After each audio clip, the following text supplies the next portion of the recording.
How do I let you guys know I'm on the other live? See.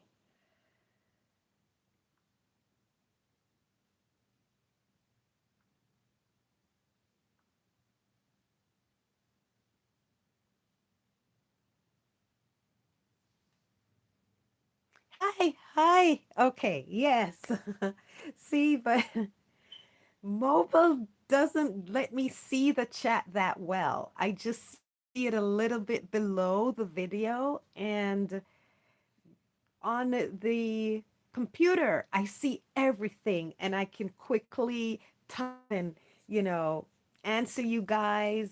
So I was hoping it would work out, but it requires a webcam, and they said my browser doesn't support it. I have Safari and I don't want to download Chrome. I have too many things on my computer already. And they said I need a Streamlab. So I got the Streamlab or a software and tried it today, and as you see, it was a mess. So, but you guys found me. Tell Rashida where I am, Nor. I'm trying to figure out a way to get to the other one to comment and let them know that I'm over here. Let's see. Content.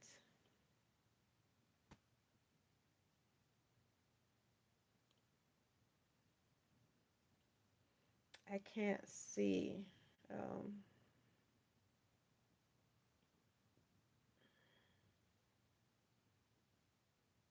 okay, comments. Let me see if I can access it there. Nope. Yep, yep, yep, yep.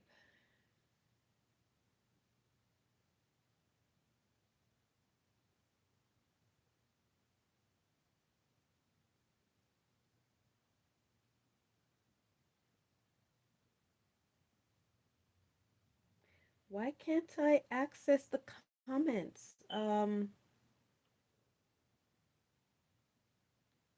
Okay.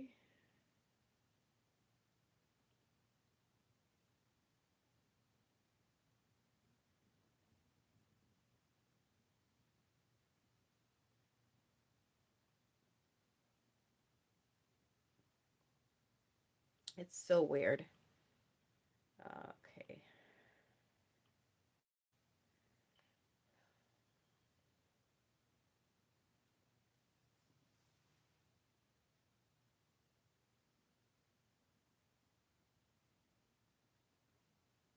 Okay. Hi. Hi, Avery. Hi, Doman. Hi, Royal. Okay. Thank you, Nor. Okay. Let's see.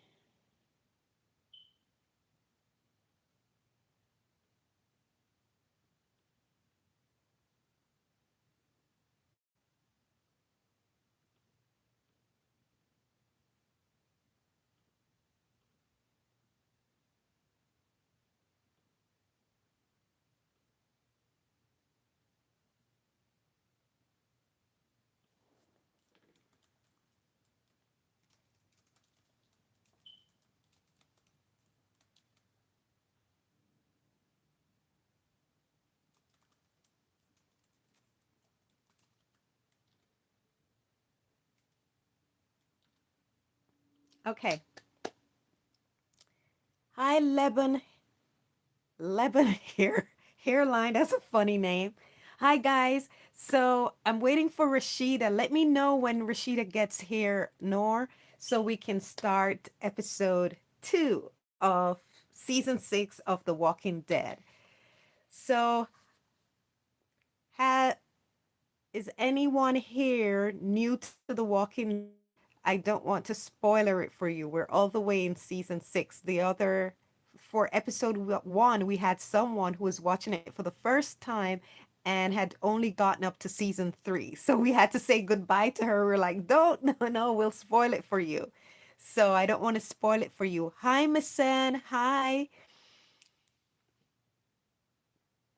Are you guys The Walking Dead fans, or are you just stopping in? 67. What's the 67 deal? I'm seeing it everywhere. What does it mean?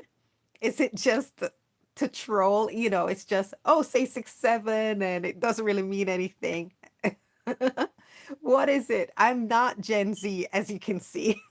So I am so lost on this, you know, trolling and what's going on with 6'7" and whatever memes there are out there.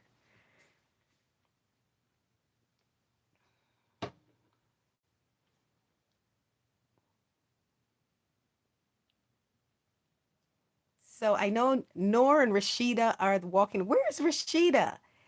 Are you guys also the Walking Dead fans, or are you just dropping in to say hi? I don't know, Stark. Everyone is saying it. Not everyone, Gen Z. They're in on the joke. We're not. I think it doesn't really mean anything. Someone just said it and, it just took off from there. And everyone is just like 6'7".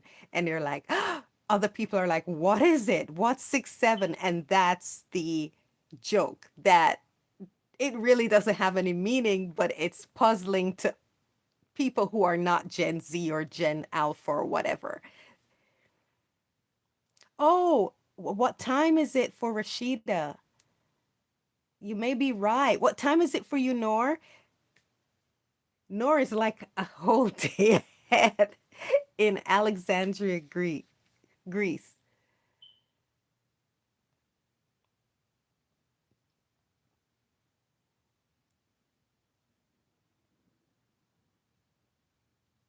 Oh, you're 17, Stark? I, yeah, you help us. You don't know what it means. Well, I don't know what it. If you don't know, I don't know. That's so early. Are you going to work later, Nor? Oh my gosh. It's so late. I want to start because I want you to be able to go to bed. It's midnight in Alexandria, Greece for Nor. I don't want to keep her beyond her bedtime. Where is Rashida? Come on, Rashida. 3:33 a.m. Where are you, Stark? Why are you up so early?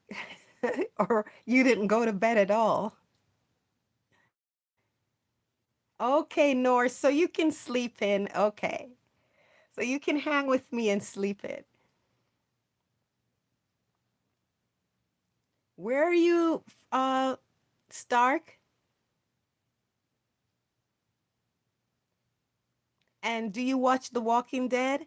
South Asia. Okay. I've never been to Asia. I need to travel more. Because Asia looks beautiful to me. The people are lovely.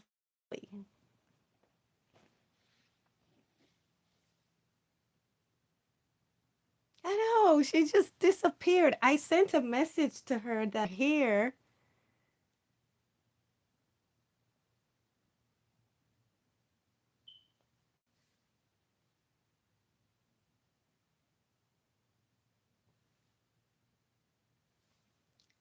Let's see.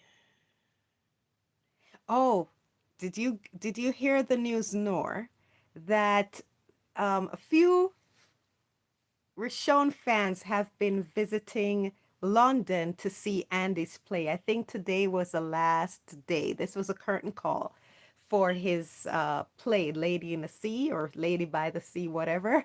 And one group were told something they're not sharing with us, but they keep saying soon, soon.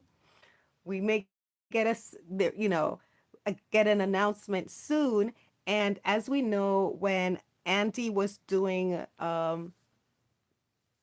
press for, I don't remember if it was Lady by the Sea or if it was his streaming show Cold Water, his streaming series, he was asked about The Walking Dead. And he said there's been talks behind the scene. So in essence, that I know AMC has been reaching out to him and denied for sure. That I don't have to guess. Cam! Oh my gosh. Yes. Texas in the house, representing Jamaica. Guys, please pray for Jamaica. Keep them in your thoughts. If you're able to help in any way, donate. Um, I have a video up that I'm trying to help specific people that I know. I put up a video of one family, but I know other families behind the scene. There's one family, they're just in one room. All of their house was destroyed and they're only able to sleep in one room. And their neighbors' home was decimated.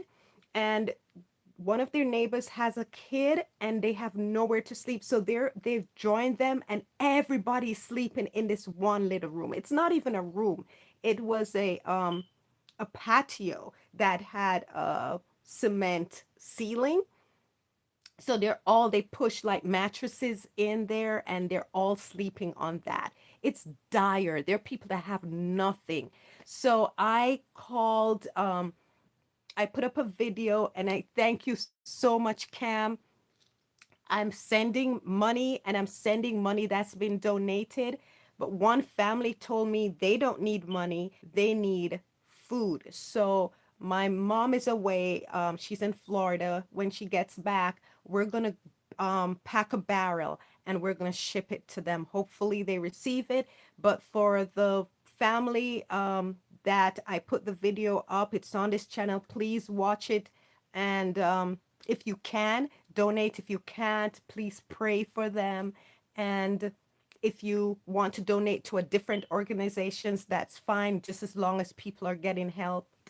And I'm sending the money to the person in the video because he specifically wants to cover. He needs a roof.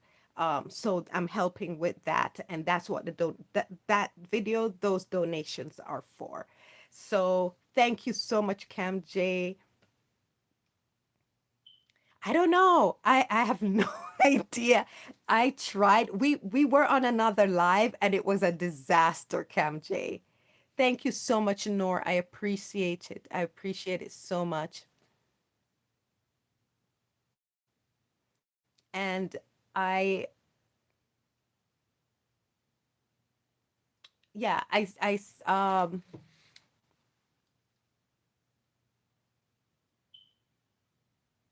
top comments. Oh, okay. Yeah, Cam J, I use the software because YouTube said I have three ways to go live. The mobile, which I'm doing now, webcam. I tried that with my webcam. They said, nope, your browser, we don't support your browser.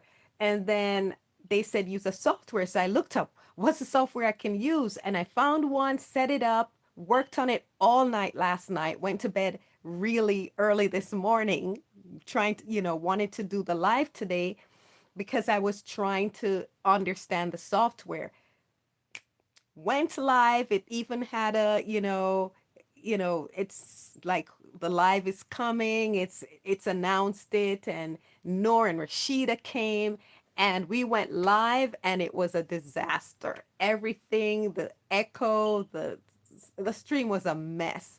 So I had to close end that and go to mobile. But mobile is harder because I can't, the comments are below and they're not as clear as when I had them on a computer.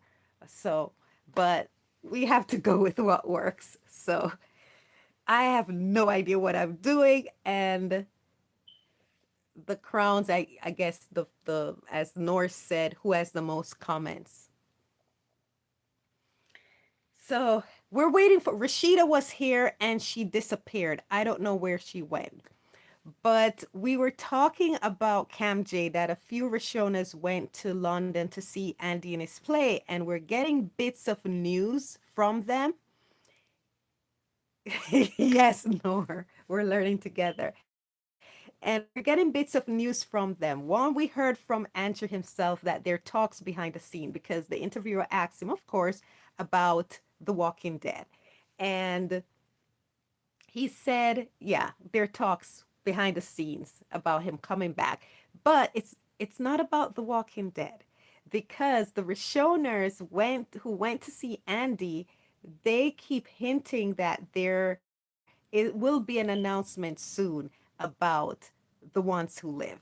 So I'm thinking there indeed may be a second season of the ones who live, which makes me happy because I miss Rick and Michonne and would love to see them with their family, with RJ and Judith, and somehow I suspect that Michonne may be pregnant again because all that lovemaking they did once they reunited, I don't know how she would not be pregnant, unless she's on a pill. And where would she have gotten the pill all that time?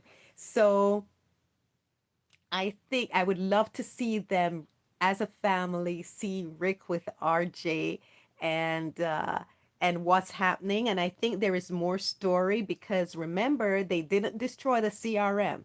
They destroyed Beale's little faction, the elite soldiers that he was using to wipe out the other cities and other communities. So the majority of the CRM is still there. They didn't know what Beale was doing, and uh, the Civic Republic is still there. The Commonwealth is still there. Alexandria is still there. So I don't think they will go. I don't. People keep saying they want to see them return to The Walking Dead, but The Walking Dead is done. It had a series end, and they wrapped up the stories of the majority of the characters in the series. And on top of that, the cast is bloated for The Walking Dead. It's too much. There's not enough attention to the leads when the cast is that bloated. You don't have enough attention on the characters, the main characters, the characters that you're there to see. There's would not be enough attention on Rick and Michonne like there wasn't in The Walking Dead. Their story was undeveloped because of that. It was just too bloated, the cast. And it was too bloated, too expensive, and too much time commitment. Andy doesn't have, that's the reason he left The Walking Dead. It was too much time for The Walking Dead. It's a 16 to 22 episode series, and that's about more than 6 months out of the year. Andy is not going to do that because it would require him to be in the United States at least 6 months, and his family, his wife and his kids are in England. So he's not going to do that again. If he does a limited series, the most it will take is 3 months or less. And so a movie, yeah, a movie is about 2 to 3 months. Limited series is it's about 3 months. So the ones who live is a limited series. So he'll do those. The Coldwater um series that he did for ITV, that is, he did it in partly in England but mostly in Scotland. That's a limited series. The other stuff he did, I think another show I can't remember, um, was in Scotland. So he doesn't want to be away from his family, guys, and we have to respect that. And again, I wouldn't want him back on The Walking Dead because The Walking Dead would be about everybody. I want to watch Rick and Michonne's story. I want to watch the Grimes family. I'm there for the Grimes. And I want to see the story about Rick, Michonne, RJ, Judith, and any other little ones they have, and how they are dealing with the apocalypse, how they're dealing with what's going on. Hi, Night in Turkey now. Hi, Errol. Oh, I'm sorry I missed your question, Errol. I was talking about something else. I'm in California and it's only 2:15 p.m. right now. So, yeah, Turkey's beautiful. I have a friend who's from Turkey and she shows me pictures and it's just gorgeous country. And the people are lovely too. Yeah, so it's too much of a commitment for Andy. It's too much of a commitment for Denai. Denai did 3 movies this year, guys. And if she was back on a long running series like The Walking Dead that requires so many episodes, so many characters or whatever cast, she would not be able to do those movies. So, and she, aside from the movies that she's doing, she also is a writer. She's a playwright, and she has a play that Angela Bassett is about to perform in, and she also is writing her own stuff, whether movies or TV shows. She wants to do other things too. The Walking Dead ran for over 12, yeah, 11 years or more. And that's that's over a decade, guys. These actors don't want to, they want to try different things. So give them that, leeway, don't, it's, yes, we love them and we want to see them, but it would be selfish to keep them bogged down in just one thing. And them doing, Andy and Denai being so gracious, so generous, doing the spin-off for us, that's a lot. And it actually, they're able to focus on their characters. So I don't see why so many are like, oh, let's do another season of The Walking Dead. They do that. There's go, oh, let's do another. It will be never ending. They have lives, they have personal lives, they have professional lives. So them giving us these, blessing us actually with curated shows like The Ones Who Live. I'm so not interested in The Walking Dead anymore. I loved it, loved the characters. They gave us a full story. They gave us a beginning, a middle, and an end. I'm satisfied, and I'm about the Grimes. While I was watching The Walking Dead, I was mostly about the Grimes, but I like the other characters too. But The Ones Who Live speaks to me because it is about the Grimes. And so I am very uh, encouraged with the news that we're getting from Rishoners that met with Andy recently. They keep all of them. One, there are two that saw him yesterday, Friday night, not yesterday. Friday night was the close. Was it Friday night or Saturday night? I think it was Friday night. If not, Saturday, one of them was the close of Andy's play. And that those fans also, each one indicated they're like, soon, soon, soon, there's an announcement soon. And I think it's for The Ones Who Live for sure, and not The Walking Dead, because Andy's done with that. Denai is done with that. They didn't do Denai justice, to tell you the truth, in The Walking Dead. And so I'm happy that, and Andy did make this claim. He said he would not, if he returns to the Walking Dead universe, it would have to be something penned by Scott Gimple and Denai Guerrera. And you saw how involved he was in the Ones Who Live. Andy was in, the producer, Denise Huth, one of the executive producers, and she was also an executive producer on The Walking Dead. Denise made it clear that Andy was in the writer's room every day. He was, making sure that the vision he had was translated in the writing and on screen.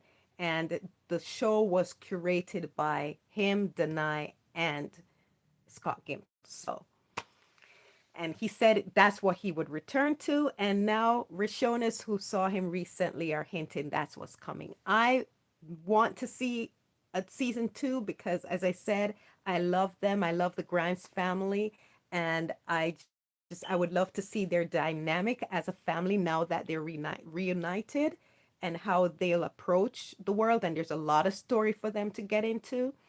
Um, because as I said, the CRM, the bad faction, that the Nazi like bad faction that Beale curated, he still has some implanted in the community, as he told Rick.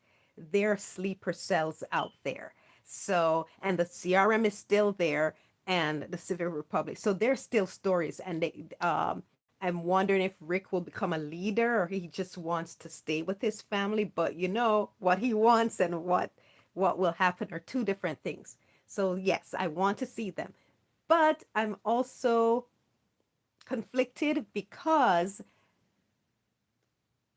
the longer things run, the more things can mess up. And I don't want any of them to die. And Andy has such a warped sense of humor. I could see him saying, okay, kill off Rick Grimes now, because he doesn't want people keep saying, we want more, come back to The Walking Dead. What's a way to fix that? By killing the characters off. And I don't want that to happen. I love the ending of The Ones Who Live. And it was a perfect ending. We can imagine them living on um, happily ever after. But if they come back and they tinker with it, and to stop fans from keep saying, please come back, and they kill off the characters, I yes, it would put a definitive end on the Rick's story or whoever, but I don't want that, and that's why I was satisfied with the ending of The Ones Who Live. But so it's a conundrum: see them again, happy to see them again, or one of them or all of them die, and it's over. It's really, really over. So that's my thing. Let me see what else. I saw some post that I missed. Bring back Rishonska. For your Cam J says the World Central Kitchen, a charity organization, is on the ground in Jamaica. They're also hiring local chefs and cooks. Yes, I know about the World Central Kitchen. I even told my friend who is in that one room with neighbors and everything. I told her about them. That friend is in close to Sav Lamar, and I told them that Jose Andres, the head of World Central Kitchen, their base of operation is the convention center in Montego Bay. That's what he said. And they're all cooking, and then they transport the food, distribute it to the different locations. So I told her there has to be a distribution point in Sav, and to please try and get there because they're running very low on food supply. So I'm trying to encourage her to do that. I don't know if they've found World Central Kitchen yet in Sav, but I keep encouraging them too, because when we had the fires here in California, World Central Kitchen, my town was where I'm in Pasadena. The fire was in Altadena, so the World Central Kitchen operated in Pasadena and took the food to Altadena, and they were there for months. So I've seen them operate, and they're a legit organization. And the Harry and Meghan Archwell Foundation does support World Central Kitchen, and they're actually helping not just in Jamaica, but they're helping families that have been laid off due to the government shutdown. They're even helping families here in the US. So it's a great organization. Yes, thank you for bringing that up, Cam J, and so that I can, share it with everyone, because that's, if you want to donate to something also, that's a great organization. They are just, no matter the difficulty, they find a way in, and they are all about feeding the people, because when there's a disaster, you don't even have the strength to try to figure out what to do next, and you have to eat to survive, and they're there on the ground helping. In other words, they're putting money back in Jamaican economy, which is very important for recovery. Yes, yes. I have something I thought came to me, Cam J. I'll share it at the end of the stream, the live stream. That I'm coming up with all kind of ideas to try to see how to go back into the communities and hire, do projects that will employ the people in the community, and give them money so that they can actually rebuild their homes. So I'm just thinking of all ways how I can do that. So what World Central Kitchen, they're hiring local chefs. Yes, that's how they do it. Everywhere they go, they hire the local chefs, put money back in the economy and help feed the people. And they purchased. I saw they purchased fish from the fishermen. Some of the fishermen had lost like their nets and stuff, and World Central Kitchen bought nets and supplies for them so that they could fish. And then they bought the fish from them, cooked, and fed the community. So it's a wonderful organization. Awesome.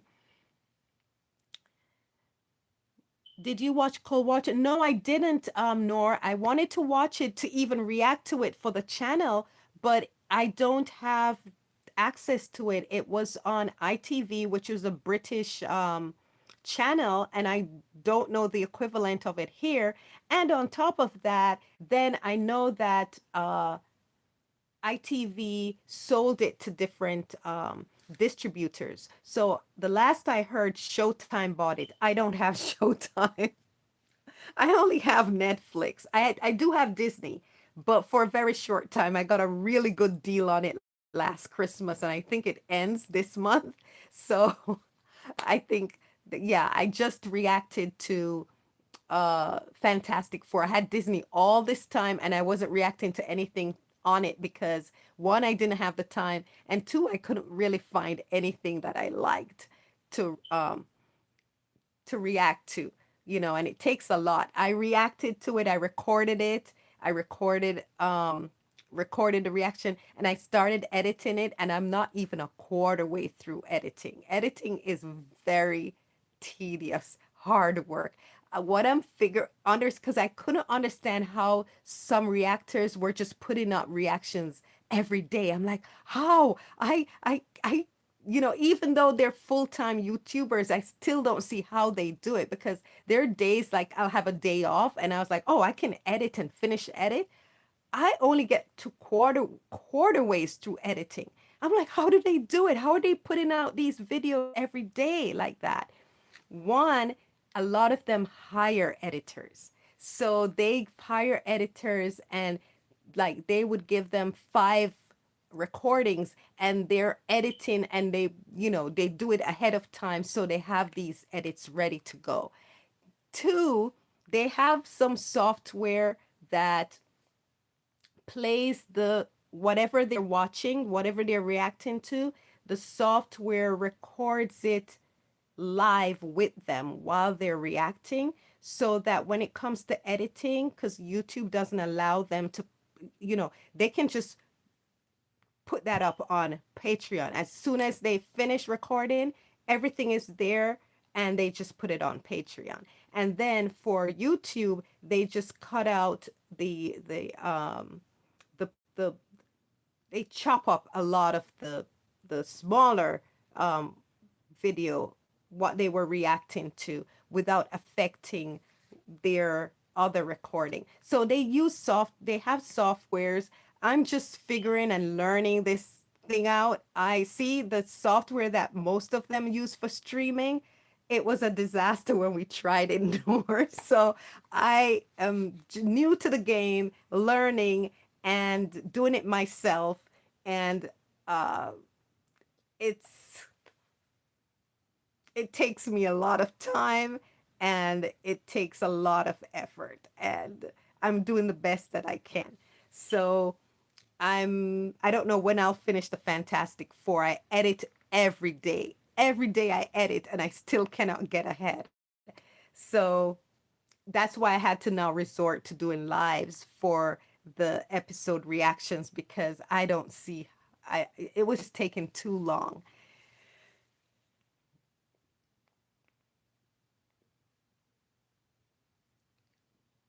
The Grind Kid as adult. Would people watch it? Cam says, why don't they do The Walking Dead, The Next Generation, the Grimes Kids as adults? For them to do the Grimes Kids as adults, Cam, and not have people ask, where's Michonne? They would have to kill Rick and Michonne for the audience to move on to not hope to see cameos or episodes with Rick and Michonne. So I don't even know if I want that, the next generation, because it would mean our lovelies are gone. I I don't want them gone. That's why I'm not even as excited about the ones who live season two camp. So, and then, I love RJ and I love Judith, the kids. I don't know if I'll be into them as adults. I think I would officially retire from The Walking Dead once we move on from Rick and Michonne, because uh, Rick Grimes brought me into The Walking Dead. Michonne, and he brought me in and hooked me, that story. But Michonne made me a lifelong fan, but it was a lifelong fan of Rick and Michonne, the Grimes. So once Rick and Michonne are gone, I think that's it for me with The Walking Dead in the terms of continuing watching the universe. So I don't think I would follow RJ and Judith's story sans without Rick and Michonne. And for that show to be to progress and to have people watch it for them and not constantly be harping on and wanting to see Rick and Michonne, they would have to take Rick and Michonne out of the universe, in essence, kill them off for people to truly follow the RJ and Judith story going forward. And I don't want that. I don't want Rick and Michonne gone, because that would be it for me for The Walking Dead. Okay. Is Andy a reliable source? Yes, he's a reliable source in the terms of, one, he can't keep a secret, and two, he did say that what the fans are relaying is sort of it it jives with what Andy has said in the past, that um it's about commitment and it's about who tells the story. And for that's why I know it's not to return to The Walking Dead as the fans of the other characters want. The Daryl fans, the Negan fans want Rick to return to The Walking Dead because Rick is the anchor. Without Rick, the interest fully isn't there.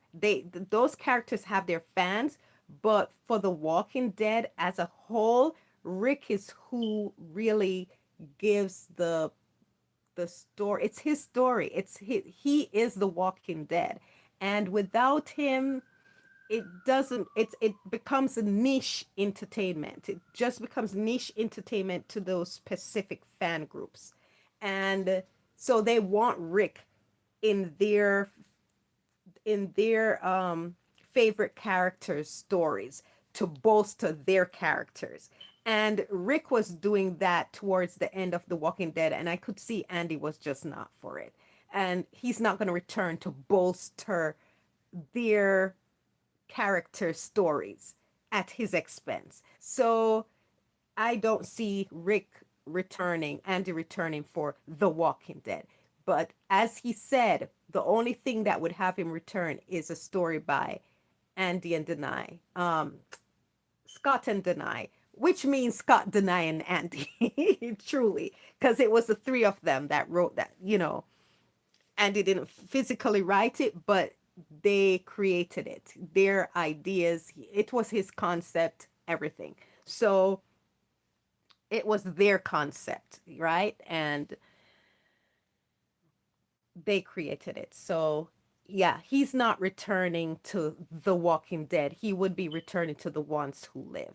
And he did say that to the interviewer, that in that presser, that there are talks behind the scenes.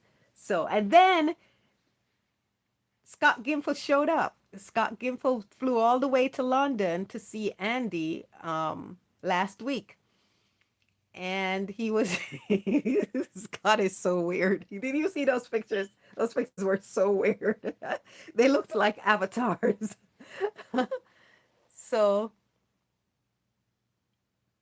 right, Nor said if they killed Rick, I'm going to if they killed him, I'm going to riot. Yeah, if they kill Rick Grimes in the Walking Dead show universe, whether it's the ones who live or they mention it in another spin-off, the Walking Dead universe is over.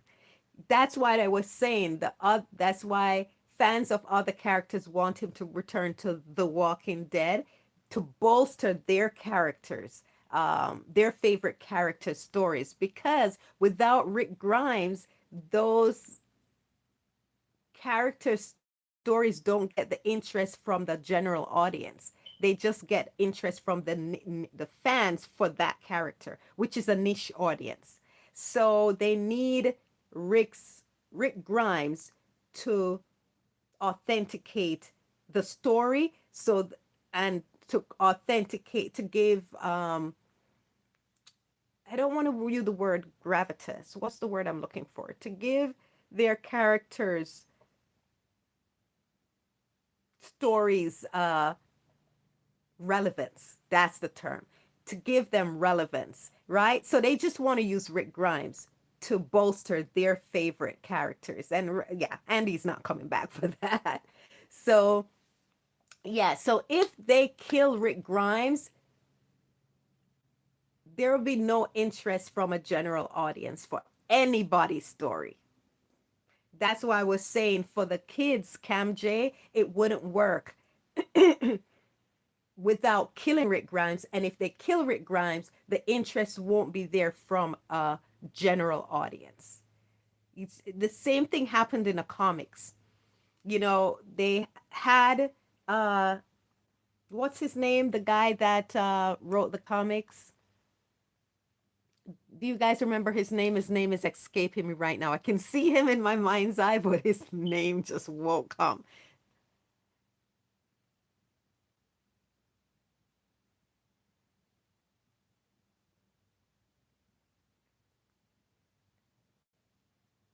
Thank you, Nora. I appreciate it. Thank you. I appreciate that you appreciate my efforts. Thank you so much. Cam J said she tried the Kirkman. Yes, yes, yes. Cam J said she tried City and Daryl Dixon. They were mediocre. I did not even finish the first season as long as it is Andy and Dana. Exactly. It's and that's what happened. People checked out Dead City and Daryl Dixon hoping that both stories would hint at Rick Grimes in some ways, because remember the ones who live wasn't didn't come until after those season ones of those shows. And so people watched those spin-offs with anticipation. They thought Daryl was going to find Rick. They thought, Negan story would somehow connect to Rick Grimes. And then when none of them did, season 2 of both shows plummeted. And that's why I wanted to get to Robert Kurtman. Thank you, Cam J and Nor. Hi, Kristen. So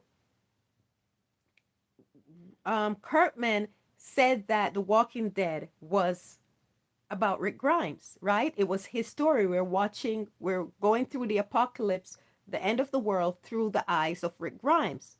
It's his story. And then once the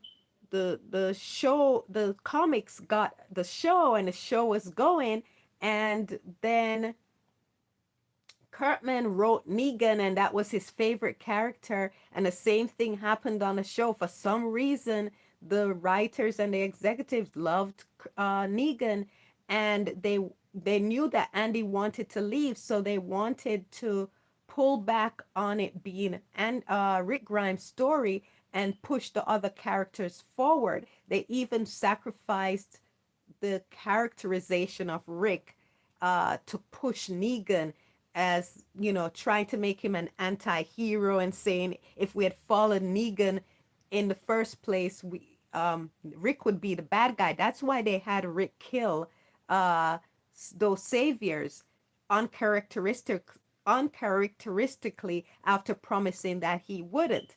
It's because they wanted to sully, they wanted to dirty Rick Grimes, and in order to elevate Negan. So um, yeah. So when when it became clear that Andy was gonna leave, they were worried. So they were trying to make the fans switch their allegiance from Rick Grimes to Negan or Daryl or whoever, right? Daryl and Negan were their go-to. And they wanted us to switch our allegiance to those characters. And Robert Kirkman also knew that okay, Andrew Lincoln was gonna leave because he said the Walking Dead will be it will never end. It will be an ongoing story. And once Andy wanted to leave, he's like, uh-oh. So he started saying, oh, the Walking Dead comic is the story is not about Rick Grimes, it's about Carl, right? And then what happened? Carl died, right? In the show. So he was just like, okay, what am I gonna do? But he kept saying, okay, so it's Carl's story. And then what happened? Um, they killed Carl because they knew Andy was leaving, and they didn't think Chandler could carry the show because he wasn't a strong enough actor. So they wanted Daryl and Negan to anchor the show. So they got rid of Carl, right? They got rid of Carl, and in the comic, oh yeah, I'm losing focus. In the comics, Robert Kirkman switched the story, the protagonist from Rick to Carl, and he killed Rick, hoping that because he killed Rick, people would put their focus and allegiance to solely Carl. Um, yeah, that they would support Carl as the protagonist, and the Walking Dead would continue. Guess what happened? Once he killed Rick Grimes, the comic dived. People stopped buying the comics. You had those uh, niche Carl fans still interested in the story, but the general comic readers, the general audience that were following the comics and also following the show was like, hell no. And they stopped buying the comics. And he had to end the comics. He had to end the comics because it was, he had no audience. He had a very few, they're like, oh yeah, it's the Carl, it's always about Carl. But those were not enough. They were niche. They were too small to support the comic. And that's what happened to The Walking Dead. Rick Grimes, they didn't kill him off. If they killed him, The Walking Dead would have flatlined. But there was that hope. We saw him being taken away in the helicopter, so there was hope. There's hope that he would come back. So the show kept coasting on that.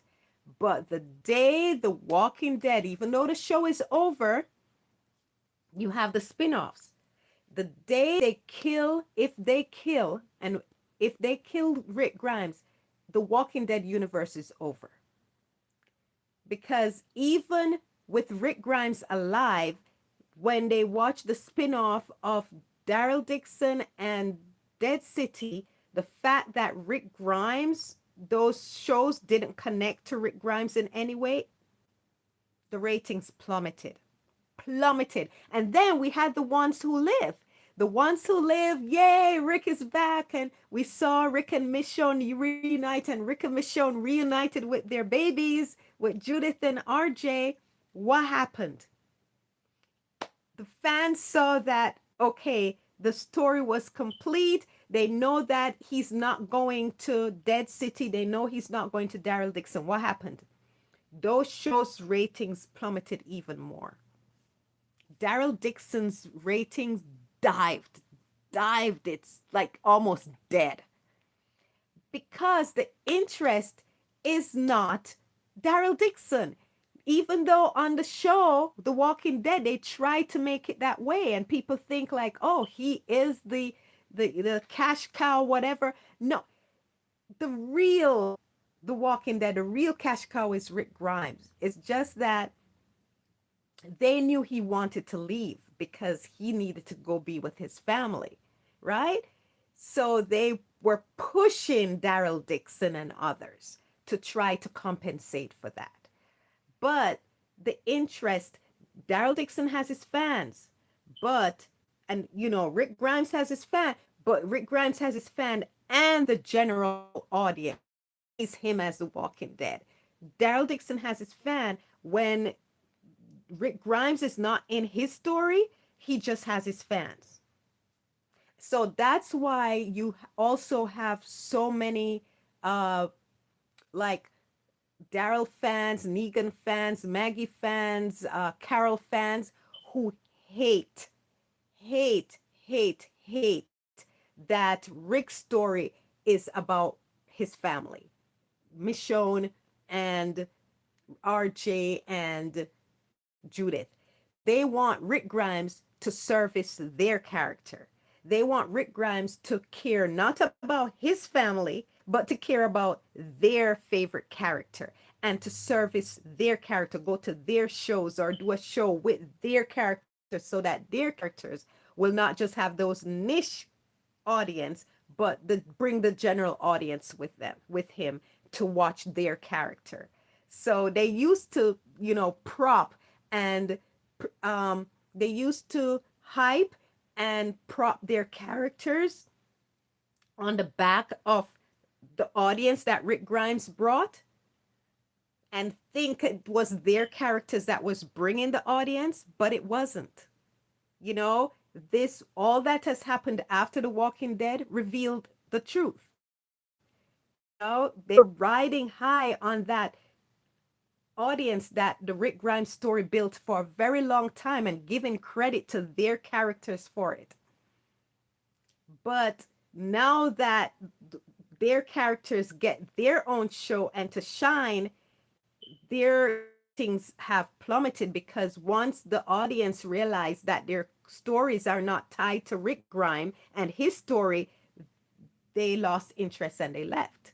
So these spin-offs helped prove and disprove a lot of things, which I love, because a lot of these fans of those characters were very arrogant and very dismissive of Rick Grimes and Andrew Lincoln and what he brought to the show. They gave their characters, their favorites, all the credit and dismissed his character. And now we're seeing the truth because now they want Rick to dismiss his story, dismiss his family, and come and give legitimacy and relevancy and support to their favorite characters because their favorite characters are floundering without Rick Grimes. And they hate Michonne and RJ, especially because Rick's attention and focus is on his family, on them, and not on their favorite characters. So you see, you know, a very famous woman said this, and I'm seeing it, it is very true. She said, a lie cannot live forever. Serena Williams said, a lie cannot live forever. The truth lives forever. But they rode very hard and very high and very long on the lie that their favorite characters carried and were the favorite and the top characters of The Walking Dead. But now we see the truth. It was always Rick Grimes. It was always his story. Even Carl, as much as we love Carl, it wasn't Carl's story, and Carl could not carry The Walking Dead. He couldn't carry the comics. The comics died when Rick Grimes died. So if Rick Grimes dies in the Walking Dead universe, it's over for the Walking Dead universe. So AMC would have to be ready to move on from anything The Walking Dead if they kill Rick Grimes. So that's the only thing make, I'm nervous for Rick to for the ones who live season 2 because I don't want them thinkable to kill any of them. So, but I'm also uh I have a tiny security knowing that they don't want to lose the Walking Dead universe, even if to reboot it years from now. And I think to do that, they have to hold on to Rick Grimes till they're ready to reboot. Because if they kill him, it's done. And yeah, executives can be stupid. And, as we see daily with the decisions Hollywood keeps making, that, they keep pushing and I did that in my Fantastic Four review, how they keep pushing actors that flop over and over, but it doesn't matter. They don't care. They think, doing the same thing will result in something different. But I'm hoping AMC isn't that stupid, because they bought the Negan lie for a long time. They bought the Daryl lie for a long time, and they bought the Carol lie for a long time, thinking that those were the carriers of the show. And well, yeah. So let me see. I was talking for a long time. Let me see what you guys are saying.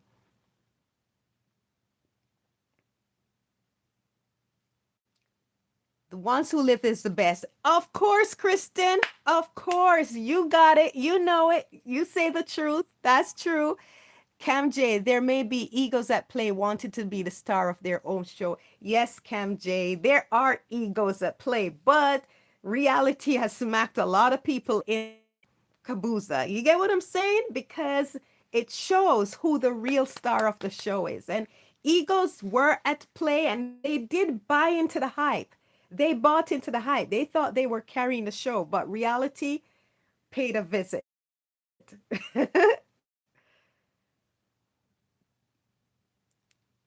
Nor said DC is so stupid and Daryl Dixon is unreasonable and unnecessary. But I don't want to lie. As much as I want Rishon back, I want the Daryl and Rick reunion so bad. I miss their bromance. Yeah, they had a good brotherhood early on. He Daryl did betray Rick in the end, but he came through. He was there for Michonne and he was there for RJ and Judith in the end. So I do uh still see value in Daryl's relationship with Rick, but I would like to see it portrayed realistically and only in the ones who live. I don't want Andy going to Daryl Dixon's show to help to Daryl Dixon's show because it's why would Rick leave after all this time?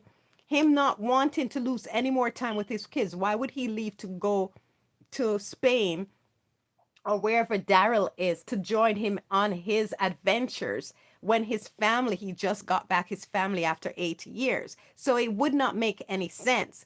If Daryl and Rick are to reunite, it should be in The Walking Dead where Daryl gets his butt home and Daryl sees Rick there because Rick is not leaving his family. So this fantasy that Daryl fans have that Rick is going to leave his family to go be with Daryl is nonsense. Again, they want Rick Grimes to service Daryl. You get Daryl's show, Daryl's character to give his show relevancy. That's not how it works. Rick Grimes is the star. Daryl Dixon comes to Rick Grimes, right? And that's where the story makes sense because Rick Grimes has been away from his family for 8 years. So that's where the story makes sense. Daryl needs to get back home and get to the ones who live. And then also, Norman needs to check his ego because Rick is the star. Rick is the Walking Dead. So Daryl, they've interviewed Norman several times, and they asked him, "Oh, are you going to reunite with Rick? What do you want Daryl to reunite with Rick? And he's like, not really. If the type of reunion I want with Rick is if I go back to Alexandria and Rick is dead, I visit Rick's grave. So it tells you where Norman's head is, right? Norman really I think he bought into the propaganda that Daryl was the number one, the star of The Walking Dead. He isn't, and the reality with these spin-offs shows us the truth.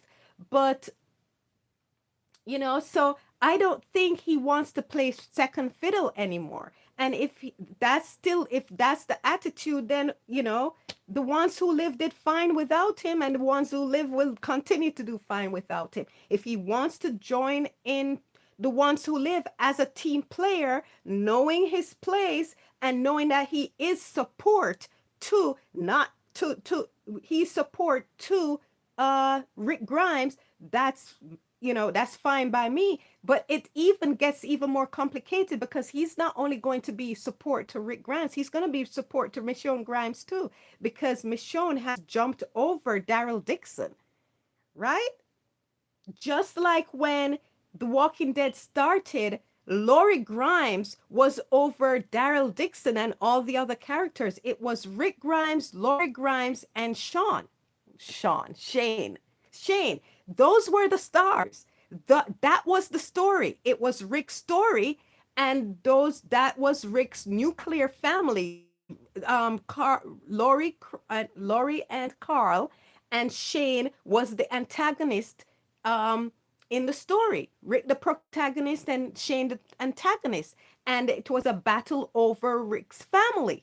So that's the story. If Daryl Dixon comes back into Rick's universe, into the ones who live, Daryl Dixon would be maybe not an antagonist, but he would be servicing and in support of Rick Grimes' story, which the nucleus of Rick Grimes' story, Rick's family, is Michonne Grimes, Judith Grimes, and RJ Grimes, and any other little Grimes there may be, which I'm hoping there was.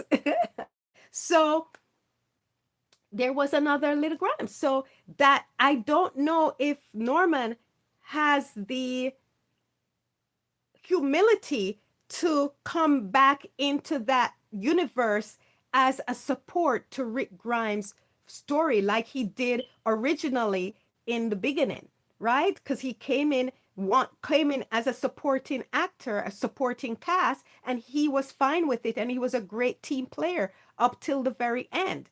But towards the end, when Rick left, he took on the mantle as lead, and it doesn't seem like he wants to let that go from his statements when they ask him if he wants to reunite with Rick Grimes.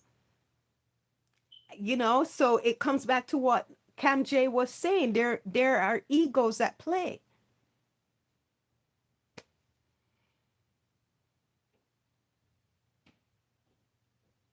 Oh, hi, Mara Penn.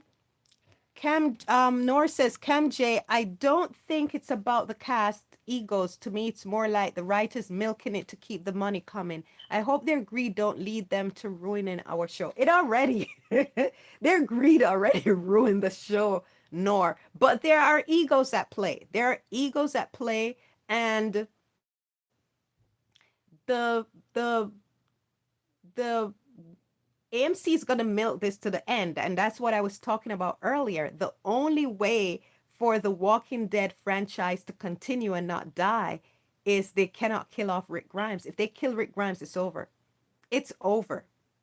No Daryl Dixon, no Negan, no nothing. Not even resurrecting Carl can save the Walking Dead if Rick Grimes dies. Because Carl was alive in the comics and Kurtman killed Rick Grimes because he knew what was coming on the show with Andy. Because Andy wanted to leave before season 5.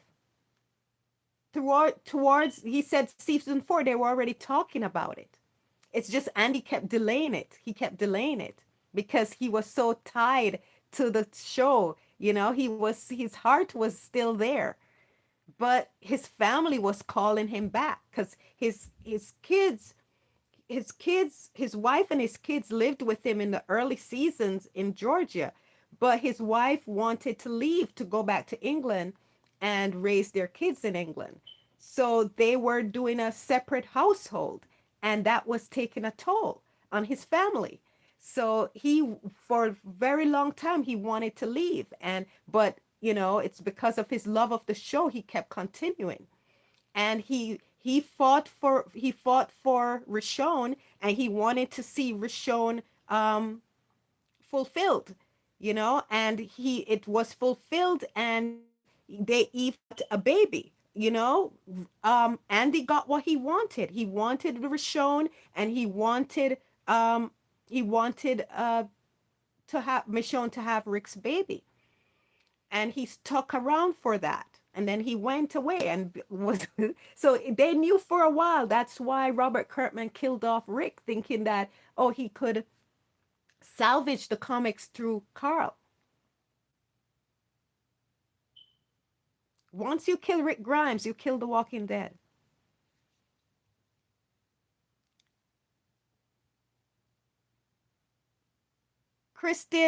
Christina wants one more season. That's what a lot of people say, Christina, but the show ended.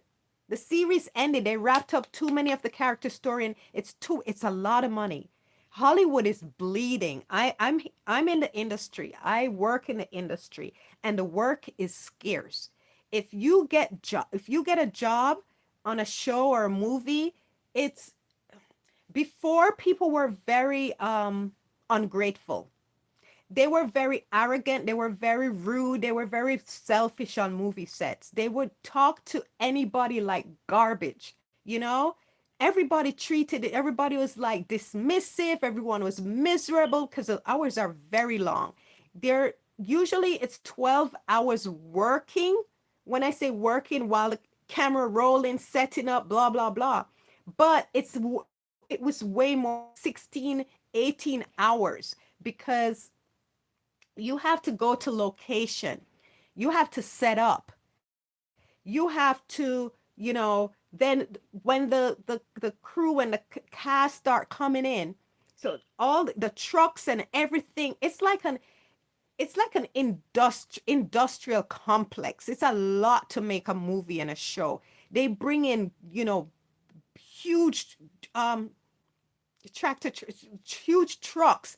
They bring in huge generators. They bring in, it's like a village. You have to set up a whole town. You're literally setting up a whole town each time you go on location.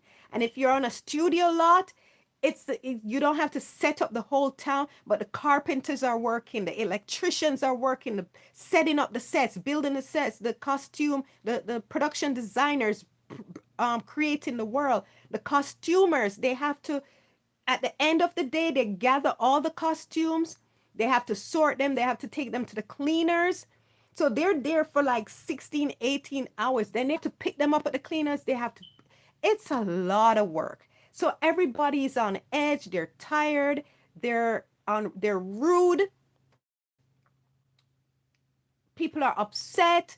The director is upset because the actor didn't do something. Then the director takes it out on the assistant director. Then the assistant director takes it out on the PA, and the PA takes it out on the crew, or the AD takes it out on the crew, and it's just a domino effect. And because there was work, and there was everybody's tired, and they knew that they were secure in this job, since the strikes, and since Hollywood left to go to Toronto, to London, to Australia, to New Zealand, to Georgia, to wherever, the work is so scarce that everybody's begging for work. Are you working on this show? Can you get me on? Yeah, I can't because, they don't have such and such. There's no work. And so when they get a work, they're so grateful. They're so thankful that everybody's nice now. I was like, I'm walking around set, you're like, hi, nice to see you. How are you? I'm like, oh, I'm good. I'm always nice. I'm always nice on set because, I treat everyone the same. But the above line and the below lines, the above lines crap on the below line crap on whoever they can. Now, everybody from the above line to below line are the sweetest. The actors are, hi, how are you? The director, hi, how are you? Sometimes the producers come and said, hi, how are you? Everybody's nice because they're so thankful and grateful for work. So it's like there's no people who are still having egos on Hollywood and behaving, crappy with those egos. They're not. It's they're not gonna continue to get far in this industry anymore because it's almost a dying industry, and all the little work that there is, people are not gonna tolerate the attitudes because they're like, you're replaceable now, and as you see, the movies aren't doing well. The it's just few movies are making back their money. So Hollywood is trying to, they're cutting back on shows, they're cutting back on movies. So the AMC doesn't have a lot. The Walking Dead is like what's the last thing bringing in a little money for them. And now with the two spin-offs that they have left, the Daryl Dixon and Dead City, their ratings plummeted so much they're losing money now. Because you sell advertisements ahead of the season, they can't sell to advertisers with those bad ratings.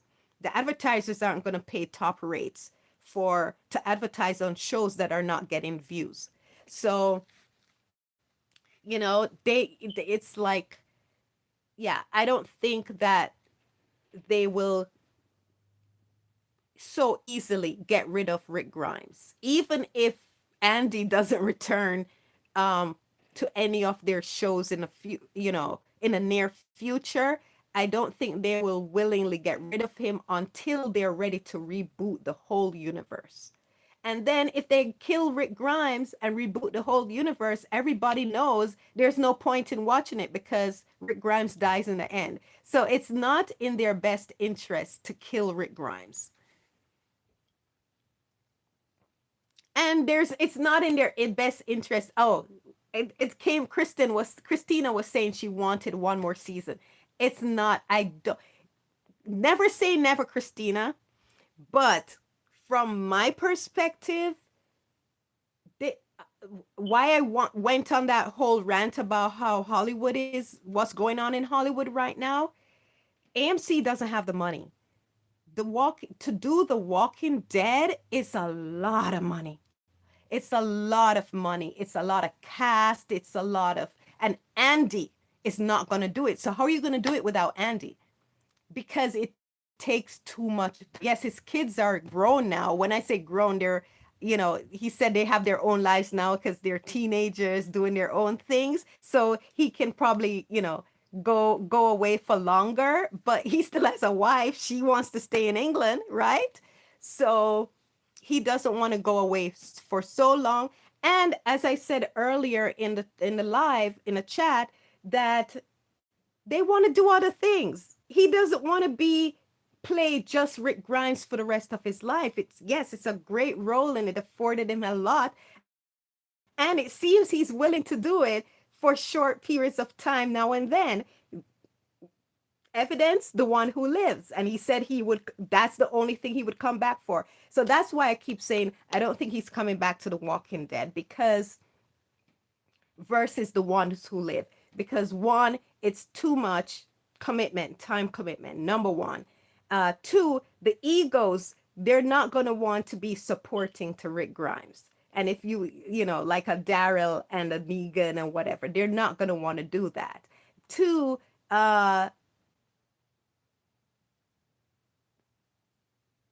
Danai's not going to write The Walking Dead. Danai's wants to write her own projects now. And Andy said he's not returning unless it's written by Scott and Danai. So there you go. It, they're not doing a season 12. Sorry, Christina. But if you're right and I'm wrong, you have all the right in the world to say, I told you so. I told you so. Okay. Um, Cam J said, Nor, good point. Uh, Sandra, age 33, it's not a dating platform. I have no idea what you're talking about, Sandra. This is a reaction channel. Carol characters. Yes, Christina. Oh my gosh, I'm so tired of that character. The propping. Oh my gosh, it's so much propping required for that character.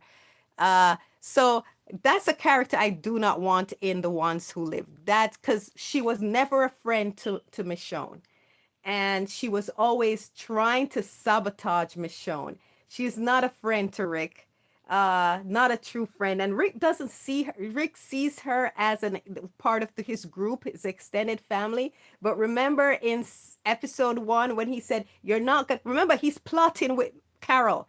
Yet he didn't include her when he said, "You're not gonna take this place, Alexandria, from Daryl, from Michonne, from Glenn, from me." He didn't mention Carol.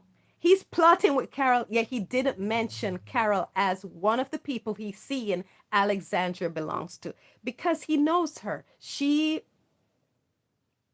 a manipulator and she is in it for herself.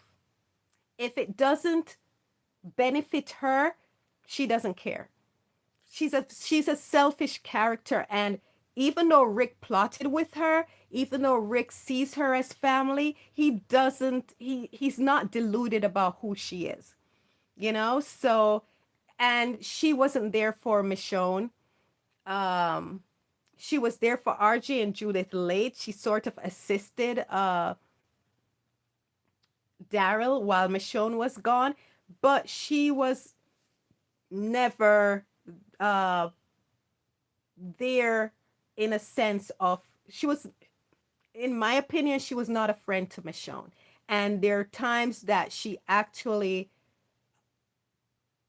plotted to break up Rick and Michonne, to remove Michonne from Rick's life because she knew Michonne had influence over Rick and she wanted to manipulate Rick. So she wanted Michonne's influence away because she knows Michonne would see through her bullshit and Michonne would not put up with her bullshit. So, and Rick basically admitted it in 516. He said, "I knew if you knew, you would not have gone through, be against it, and I would have given in to you." He was basically saying to Michonne, yeah, what we're plotting, you would say BS, stop, and I would, because I would listen to you. You have influence over me. And Carol saw that, and that's why she pushed Rick towards Jesse and actually encouraged Rick to continue to lie to Michonne and to push. It was like, oh, well, Michonne hit you over the head. And Rick was like, yeah, so I deserved it. So Rick, there's one thing about Rick Grimes. He's a small town country boy, but he is smart as heck, right? Rick is very intelligent. Michonne would not have gotten with Rick if Rick wasn't. She would not be attracted to Rick if Rick wasn't intelligent, because Michonne is hella intelligent, and you don't see one thing about me. I'm I'm not smart, but I think I'm intelligent. And I cannot be with a stupid person. So I cannot see Michonne being with a stupid person. And Rick is far from stupid. He's very intelligent. He's a very good direct he's a very good detective. He reads people excellently. He reads people very well. Something that Michonne does also. They're soulmates. They're different aesthetically, and they're but they're so similar. they are two peas in a pod. They're very, very alike, right? In some ways. So yeah, Rick is very smart. So he knows Carol. He clocked Carol, and Carol is in it for Carol.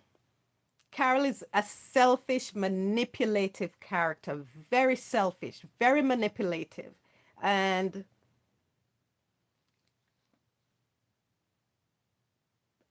people would say, who would you want on your side? I wouldn't want her on my side because when I no longer serve her purpose, she would betray me. She would find a way to get rid of me. She wouldn't be successful because she isn't that, she isn't tough. She isn't a good fighter. She can shoot, but by that time of the apocalypse, I should be able to shoot too. So they try to act as if she's oh my gosh, such a badass and you know, please, you can easily flick her. You saw how Morgan flicked her. Every guy she went up against could easily got rid of her. Look at her with Pete with a knife. Pete could just stomp on her. Look how Pete handled Rick. You tell me he couldn't handle Carol, who could barely fight the woman at Terminus, who can't fight. Yeah, right.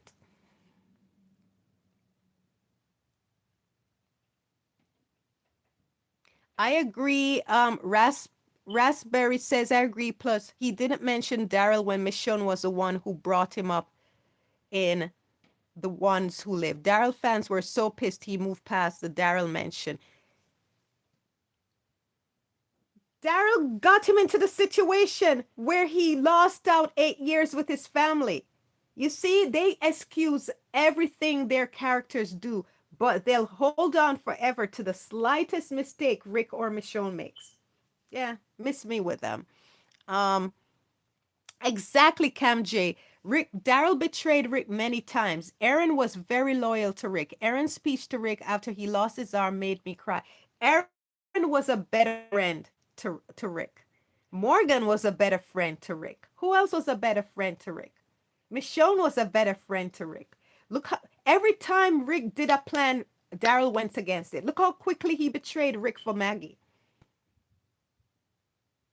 In the beginning, Daryl was loyal to Rick, but he changed. He became more loyal to Maggie. He became more loyal to his anger at every plan he screwed up because of self-indulgence. And then the last one, look what he did. His and Maggie's plan. Look what he lost 8 years. Yeah, you want to kill Negan? Go kill Negan. Right? Why get Rick involved? When they had their chance to kill, they blamed Rick for not killing Negan, but when they had a chance to kill Negan, they didn't kill Negan. So, um, Christina said, I like Aaron. Cam J said, Norman said that. How disappointing. Yeah, he said that. Yeah, more than once, Cam J. He said it, I think, during season 2, and he did an interview. Yeah, that season 2, he said the only reunion he wants with Rick is he said no, he doesn't want to reunite with Rick, and then he said the only reunion I think would be a good story for Daryl is if he came back and saw Rick's grave. Can you imagine? To me, that was ego. He doesn't want to be a support anymore to Rick Grimes. I don't think he wants his character. Yeah. So, and I think he bought into the hype. I think he bought into the hype that Daryl was the top guy and the success of The Walking Dead. I think he bought into that hype, but that was disabused really fast after season one of the season one of Daryl Dixon, when the audience is waiting to see news about Rick Grimes, and that didn't come to fruition, right? So Yeah, and then he reiterated it again. I saw another interview because I don't save his interviews like I do Denai's and Andy's, so I don't have it to play it for you guys. But I did remember reading again for another season. I think it was season 3 when he reiterated the same thing that, yeah, he doesn't care about any reunion with Rick Grimes. So it's so ironic that his fans are the ones that are pushing for this reunion when Norman doesn't want it. And I'm a-okay with it too. I'm a-okay with, I just want to see the Grimes family. So Raspberry, right. I can't believe he said that. If Rick's dead, so is the Walking universe. Right? Yep. So is the Walking Dead universe. You're right, Raspberries. And that's why I said a lot of these people bought into the hype. They bought into the hype and they thought they were the Walking Dead or they could carry the Walking Dead. But kill Rick and it's over. Who would care about Daryl Dixon? Rick isn't dead, and the Daryl Dixon show is dead. And it's dead. They cancel it because they can't afford to pay to produce this show when no money's coming in. Because advertisers are not going to pay for a show whose ratings is in the dirt. Because that's they shows are sold ahead of the show and it's sold by hype. And if they had a prior season, they sell it based on the prior season. There's like, well, you saw the ratings. So like, remember how Stranger Things and shows like The Bear and Shogun, I didn't see any of these shows, by the way. I just knew because I'm in the industry. Those shows were a big deal. They got great ratings. And so they some of these shows nobody knew about them. And then when the first season came out and they see the response, then the network or the streaming the studio could go and say to the advertisers, it's called upfronts. They sell advertising space and sponsorship to companies, right? And they said, look, you see that you want a part of this, this is one of the top shows, or these were the ratings and we deliver and we were the top show in this time frame in on in this whatever. And if you want to advertise with us, to get a part of that, you better bring the goods. Like Game of Thrones, you had to be top, you had to pay top advertising dollars. During the Walking Dead in its heyday, you had to pay top advertising dollars. They can't do that with a show that's tanked, because the advertiser is going to say, yeah, we'll pay a penny for advertising because nobody's watching. You can't demand how much, tens of thousands, hundreds of thousands for a 30-second commercial because nobody's watching. So you either have to oh, so this is another thing. If they buy advertising ahead, which is what they do, if they buy the advertising ahead, right? And the show didn't deliver on what the network or the studio this show would produce, they would have to the advertisers.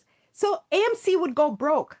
That's sold Daryl Dixon. They would go broke. They would owe advertisers money because they sold a premise.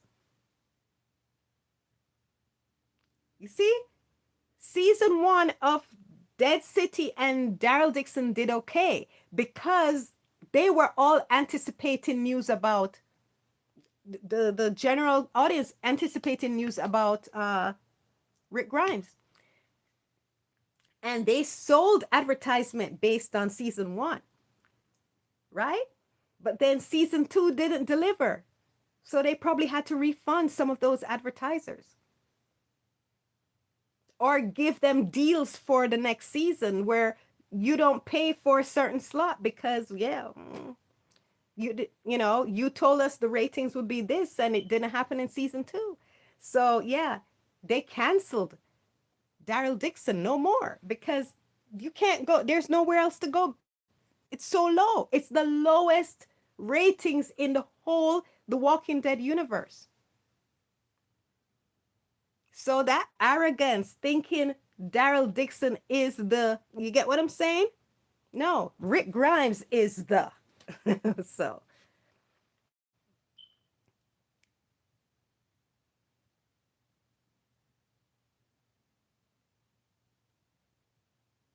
Christina said it. He said it 3 times. Cam J, thanks, Christina. I misspelled Aaron.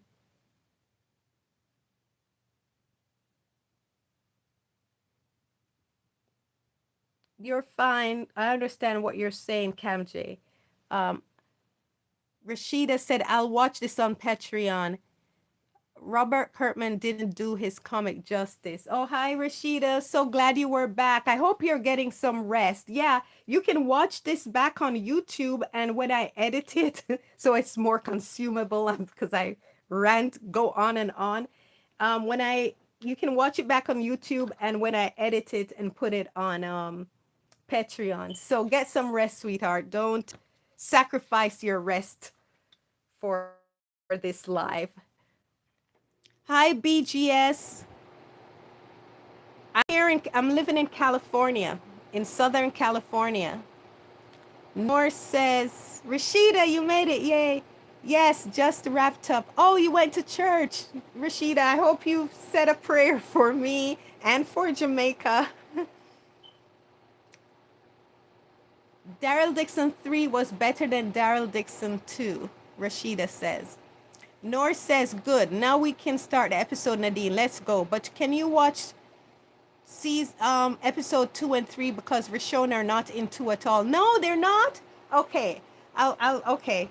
We'll go on if they'll allow me to go on that long. And so thanks for warning me, Rashida, because I'll be like, where's Rishon? Okay. Rashida says the middle school gang want originality straight from the comics. Thank you. They keep saying how Carl is the heart of the show and The Walking Dead ends with him. Yeah, no.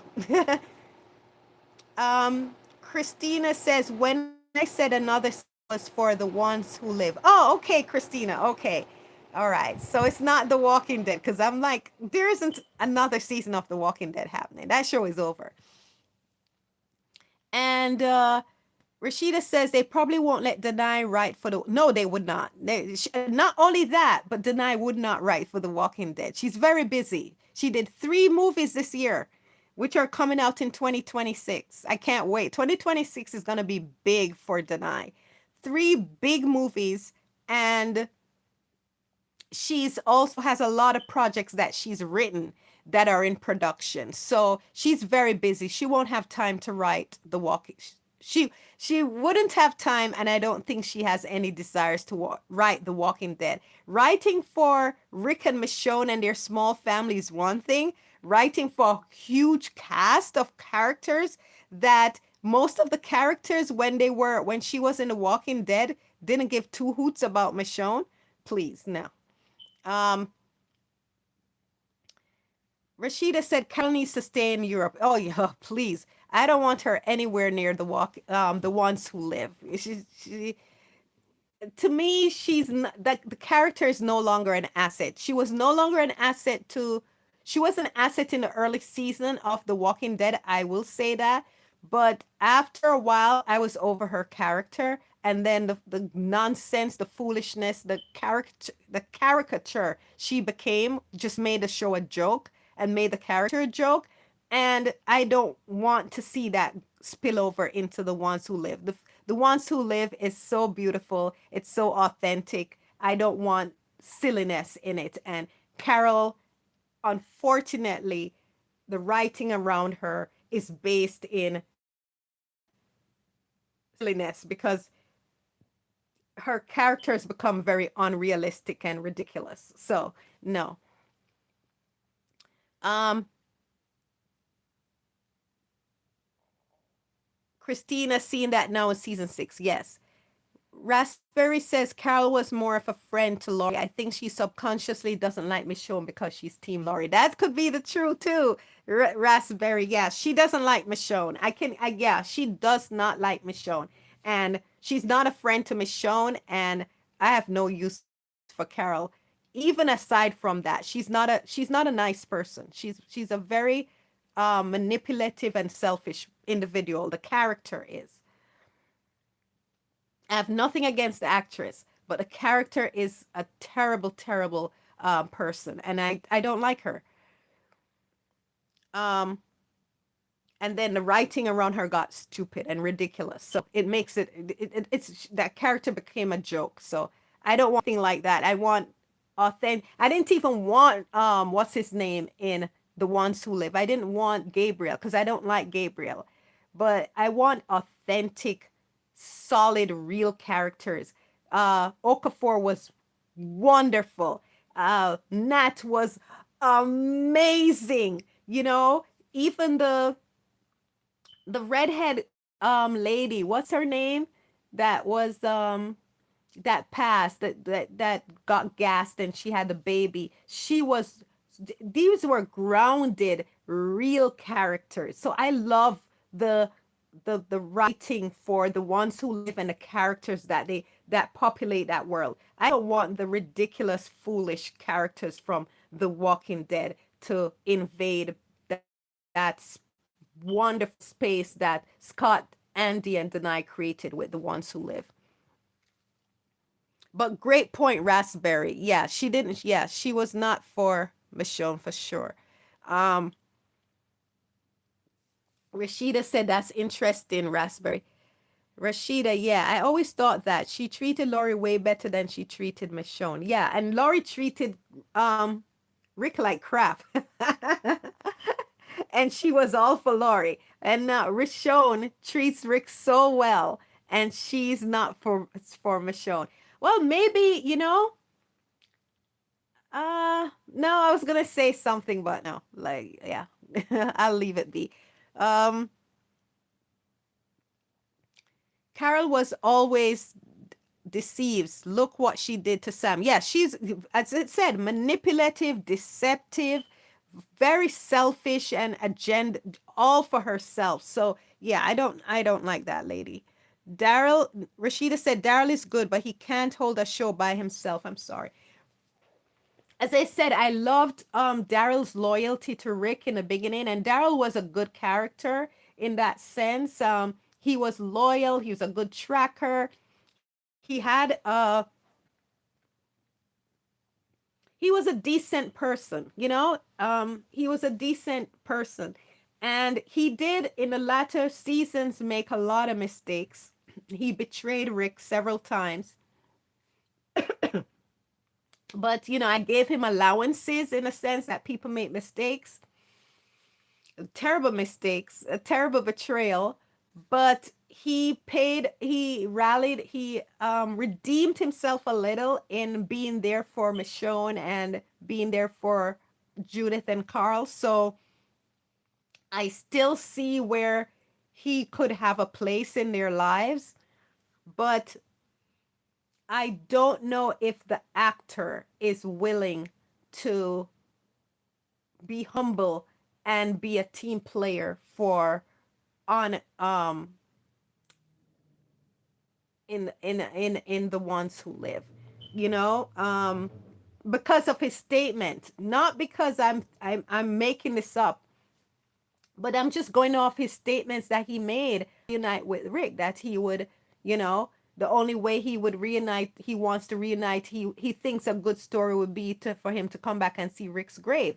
It just tells me where his mind is. And I was like, okay, so he's not seeing himself as supporting player to Rick Grimes. He sees himself as top dog. So I don't know if it could work. That's my only thing with Daryl, because I don't know if his portrayer would want that. It's the same thing with the Carol fans keep wanting Rick, Daryl with Carol, but they're not reading between the lines. Norman doesn't want it. you know no matter how much they yell at the producers and yell at the executives and yell at, you know, other characters, yell at Deny, hate Deny, because Deny um got Rick, um Deny's character Michonne got Rick, and no matter what they do, they hate on everybody, thinking that it will bully their way into getting what they want, when the fact is that all this time it laid in the hands of the person that they wanted their favorite character with, and he didn't want it. You have to read between the lines. So no matter how the fans, the Daryl fans keep saying they want Daryl and Rick to reunite, you know, he doesn't want it. He doesn't, I don't think he wants it from his statement. Would he humble himself and do it? It's a possibility, but I have to go by what his statements say right now, and he doesn't want it. So I don't know. Now that he doesn't have a show, maybe, maybe. Because he does see, when he's around Andy, they seem like great buddies. He seems to love Andy, but, you know, I have to go by what he says. So maybe not having a show, he'd be willing to do it because, as I said, work is very hard to get now in Hollywood. You see, there's a lot of movie stars doing streaming and TV shows now. It's tough out there. So maybe he'd be willing to humble himself and come and be a supporting character on The Ones Who Live. You know, I would welcome him. I love to see Daryl and Rick and the complexities of that reunion, because I don't think it would be all happy go lucky, you know, maybe at first, but just like the reunion with Lori, Shane, and Rick, it was happy at first from Rick's perspective, but there are issues there. There are issues underneath the ground. He betrayed Rick with Maggie, and it cost him his family for 8 years. So that's a great story to mine, just like the Rick, Lori, and Shane story was a great story to mine. But that's not what his fans want. They want Rick to abandon his family, go to Daryl's show, support Daryl's show, elevate Daryl, and be used, service Daryl, be supporting to Daryl, and make Daryl bigger, and then dismiss him. Not gonna happen.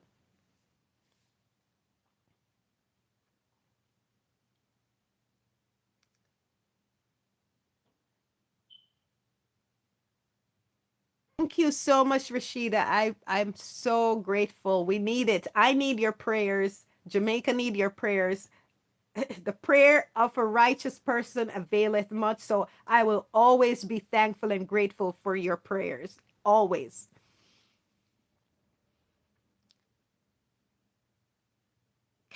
Christina said it all started in season 4. Carol. Yes, Christina, yes. She was a great character. She was a good character.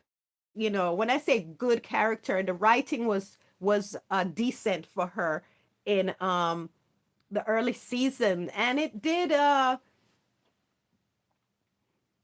but even in the writing, and that good writing, it showed you who she was. She was manipulative, and she murdered those people in cold blood.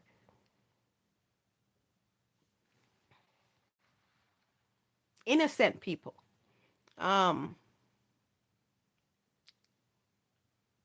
Constant. Yeah, we're talking about Daryl, we're talking about Carol, we're talking about The Ones Who Live, the spin-offs. We're talking about the Rick dying would be the end of the Walking Dead universe. We talked of Constant. You'll have to watch the live again. Maybe watch the live again up to this point, because we got into some stuff. And I can't repeat it now because I need to start the episode. Alex, Nor wants to go to sleep. It's probably past 1 now a.m. for Nor. So she wants me to get through the episode, so I can't recap.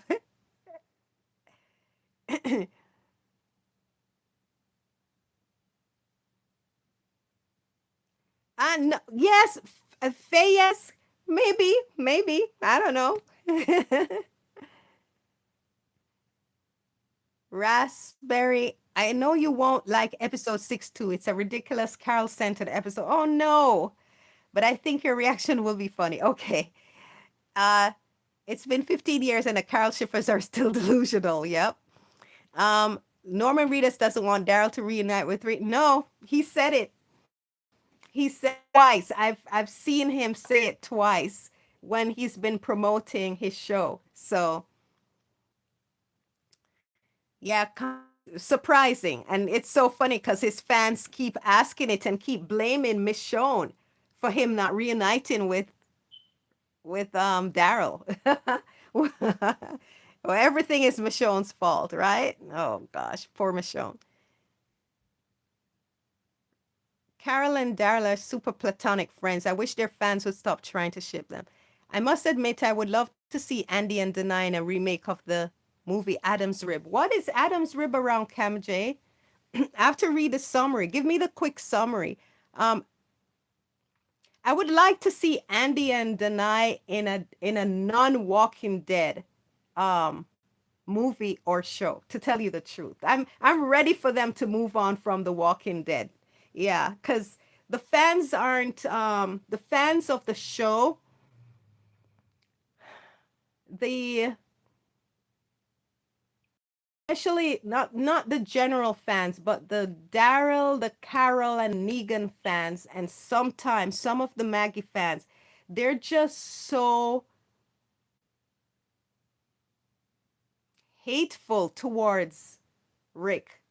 They want Rick. They want to use Rick to service their favorite characters, and they're not hateful to Rick. They want to use Rick to service their favorite characters, and they're hateful towards Michonne because Rick stories with Michonne and not with their favorite characters to boost their favorite characters. So they're very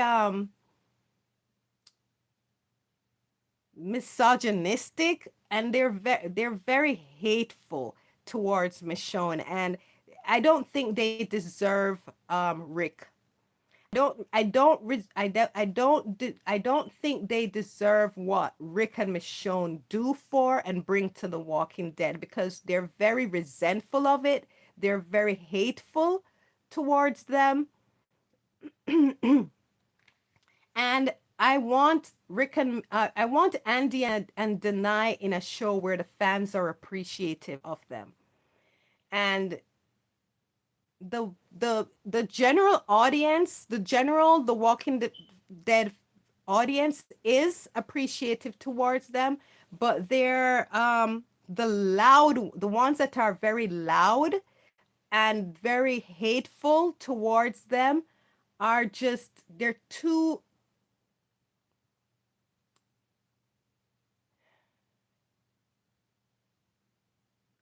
persistent. They're even hate they even have a hate campaign against the little actor that plays RJ. Um, they come across very misogynistic and very racist, very racist. And I don't want Andy and Denai putting all this time and effort for, and to have this constant hate being spewed at them by these Negan, Daryl, and Carol fans.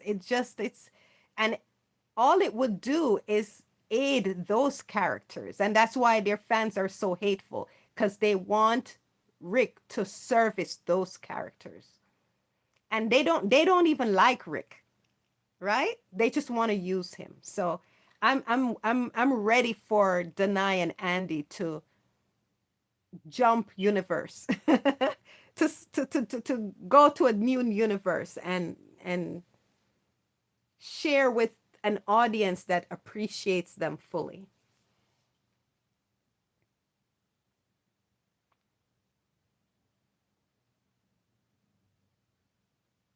Norman said he would prefer Daryl to reunite with Rick's grave. Like, sir, are you exactly? Yeah, forget it. Yes, I never saw any sexual chemistry between Daryl and Carol. No. Norman made sure of it. He can every time the Carol fans celebrate a hug between Daryl and Carol and talk how romantic. Daryl then doesn't Norman Reedus does an interview and said, "Yeah, I played it well like I was hugging my mother." He said, I sink my head into her shoulder, I sink my head into her neck, and make myself small, like how you would greet your mom after not seeing you were mad at your mom, but then your mom shows up and you're so happy to see her, and he says that's how he plays it. He plays it like he's Carol is his mom, and they still refuse to get it that he doesn't want it. What are you gonna do?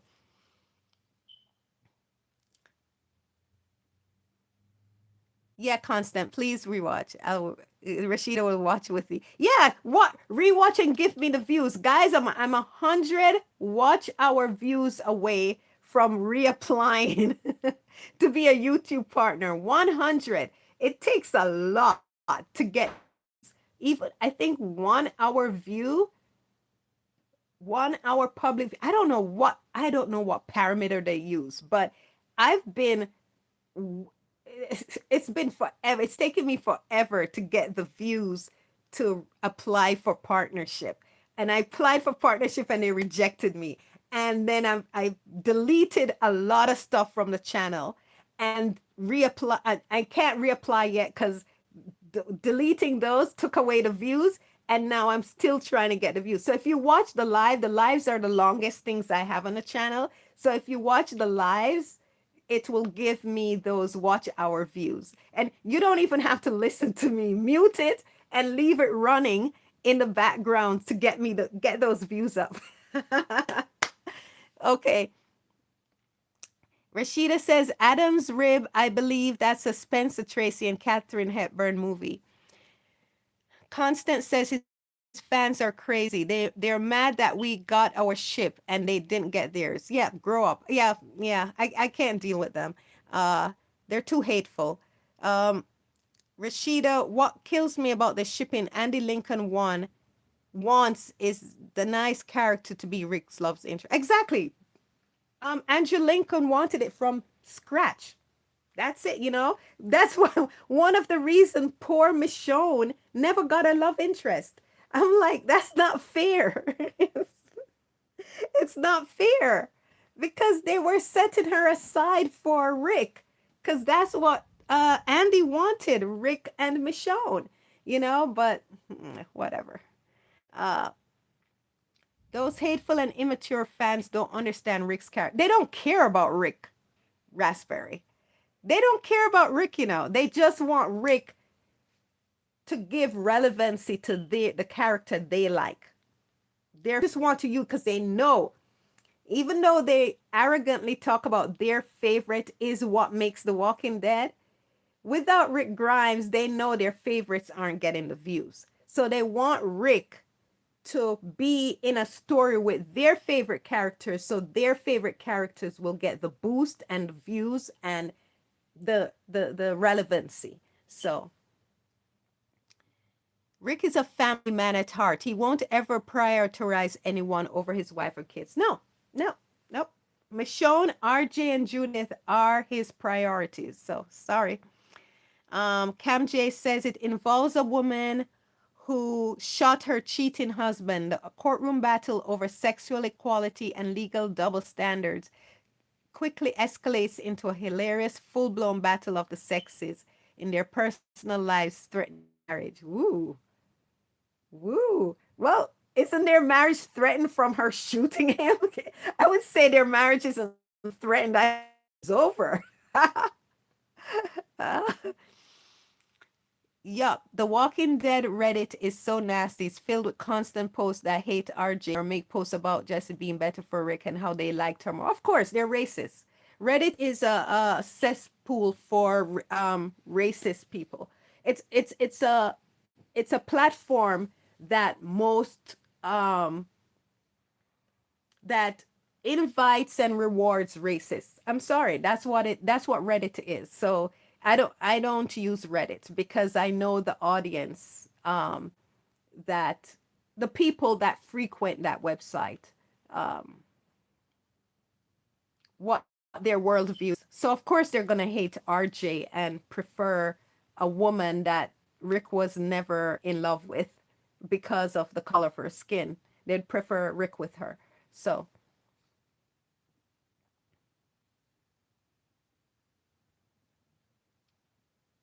yep, mother and son for Carol and Daryl. Yes, Christina. Rashida Raspberry, I'm arguing with someone on Facebook. Oh, Rashida, don't argue with them. It's basically Andy dismissed that story. Andy, throughout the whole story, said he wants Rick with Michonne, and people were mad with him because they're like, "You're supposed to sell." No, he was selling what the story was about. Rick was never in love or into Jesse, so don't argue with people that can't see the forest for the trees. So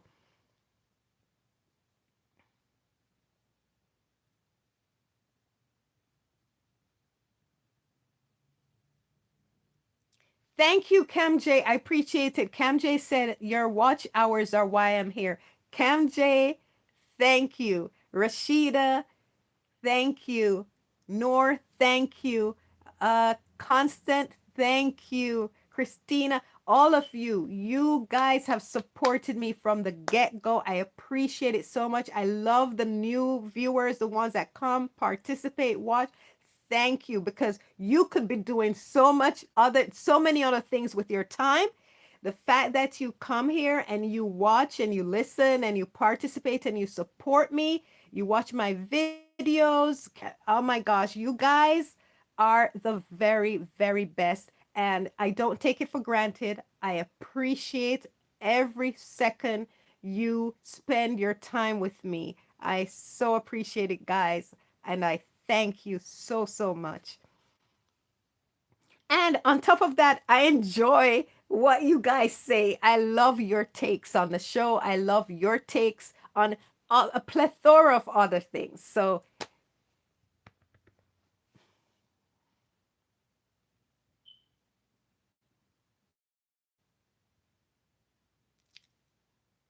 Reddit has the worst the Walking Dead fans. This is Raspberry saying to Rashida.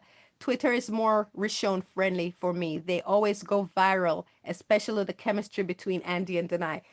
Andy and Denai and Rishon are always going viral on Twitter from people that don't even watch The Walking Dead or even knew about The Walking Dead. They're constantly going viral when people see the chemistry of the characters. So that's why I said the general audience, general viewers actually appreciate Andy and Denai and appreciate what they see of Rick and Michonne. I'm telling you, the loud and niche audience that are constantly attacking Rishon, constantly attacking RJ, or even attacking the actor that plays RJ. These are niche. These are fans of Negan, Daryl, and especially Carol. They are very hateful. They're very resentful that they didn't get their way.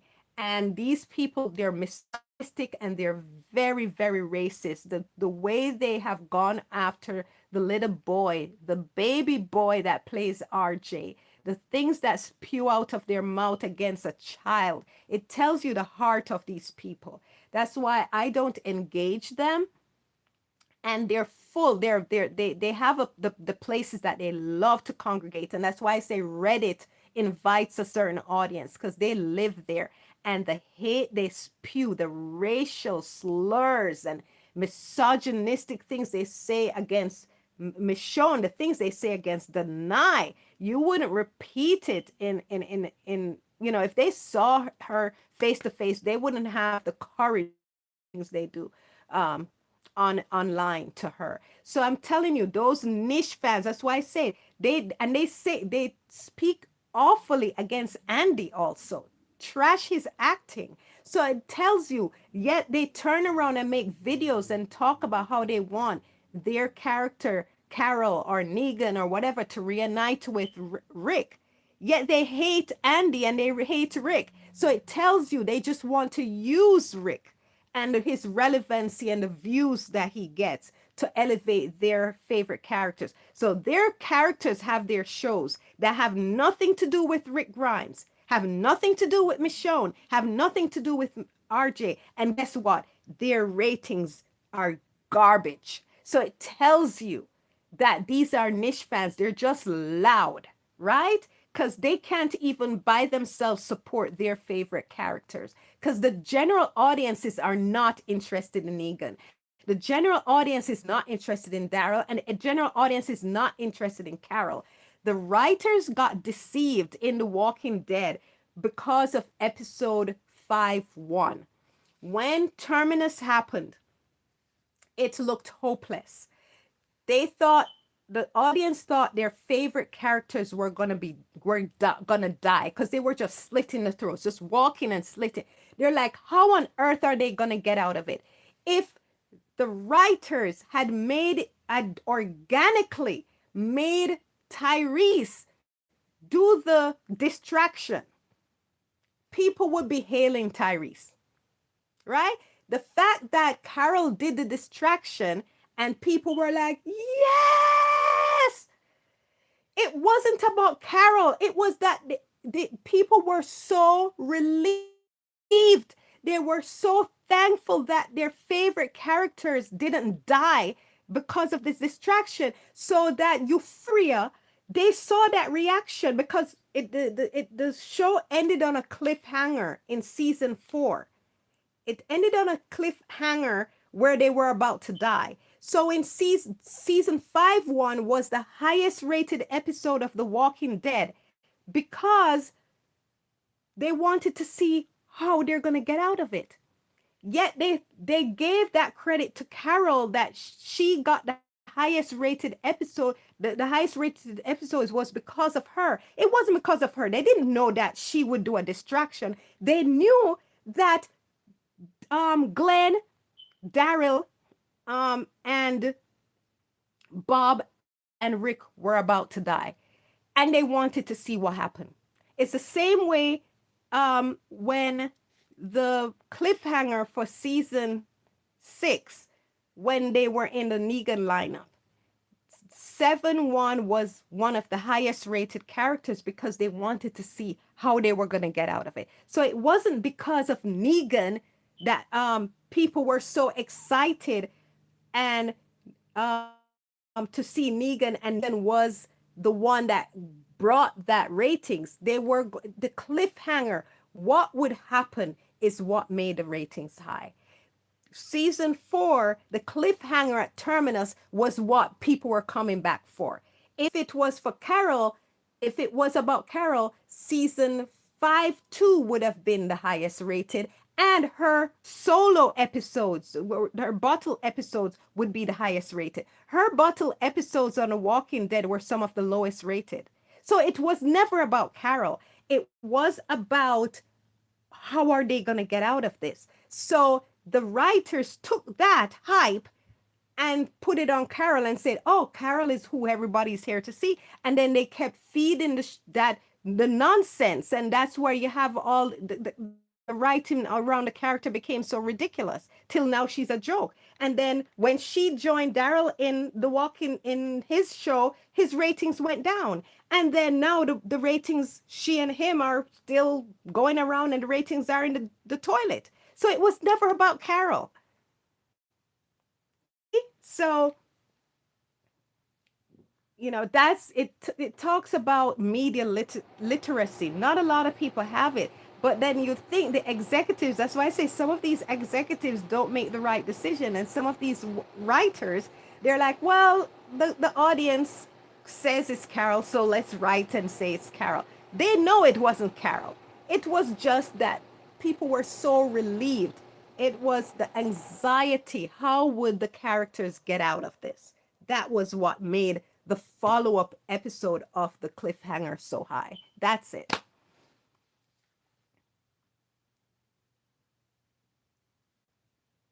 Yes, Norman wanted to be with Michonne. He Norman wanted Daryl and Michonne to be a couple, but he knew he wasn't gonna get it because Andy made that claim. Andy decided that Michonne would be his love interest, and Daryl had to sit back. He had to, So he's like, okay, you know, the and then he wanted Norman then wanted uh Rick, not Rick, Daryl with Beth. But Beth was a 17-year-old on the show. So that wouldn't make any sense, you know? And the guy that, another person on the show that does not like Rick and Michonne, which is Greg Nicotero. And unfortunately, he directed a lot of their episodes, which, uh, anyway, he doesn't like Rick and Michonne. Greg Nicotero, who doesn't like wonderful Michonne for Rick, wanted Daryl and Beth together. He was like, oh, they should be a couple. Greg Nicotero was rooting for Daryl and Beth. You know, Beth, a kid with a grown man. Yeah, that tells you the type of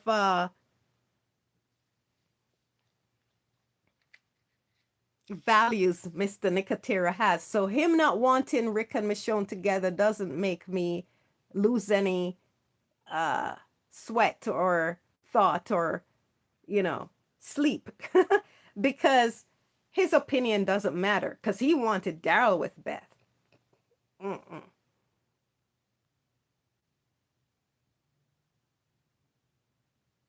If Rick is in it, I'm watching it. Christina, yes. Well, no, if Rick went to Dead City, I wouldn't watch it. And if Rick went to Daryl Dixon, I wouldn't watch it because I know it would not service Rick. The writing would not serve Rick.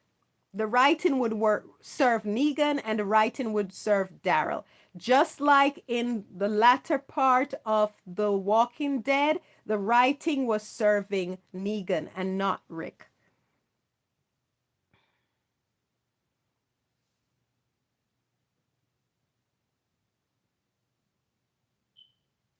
Hi, Constant.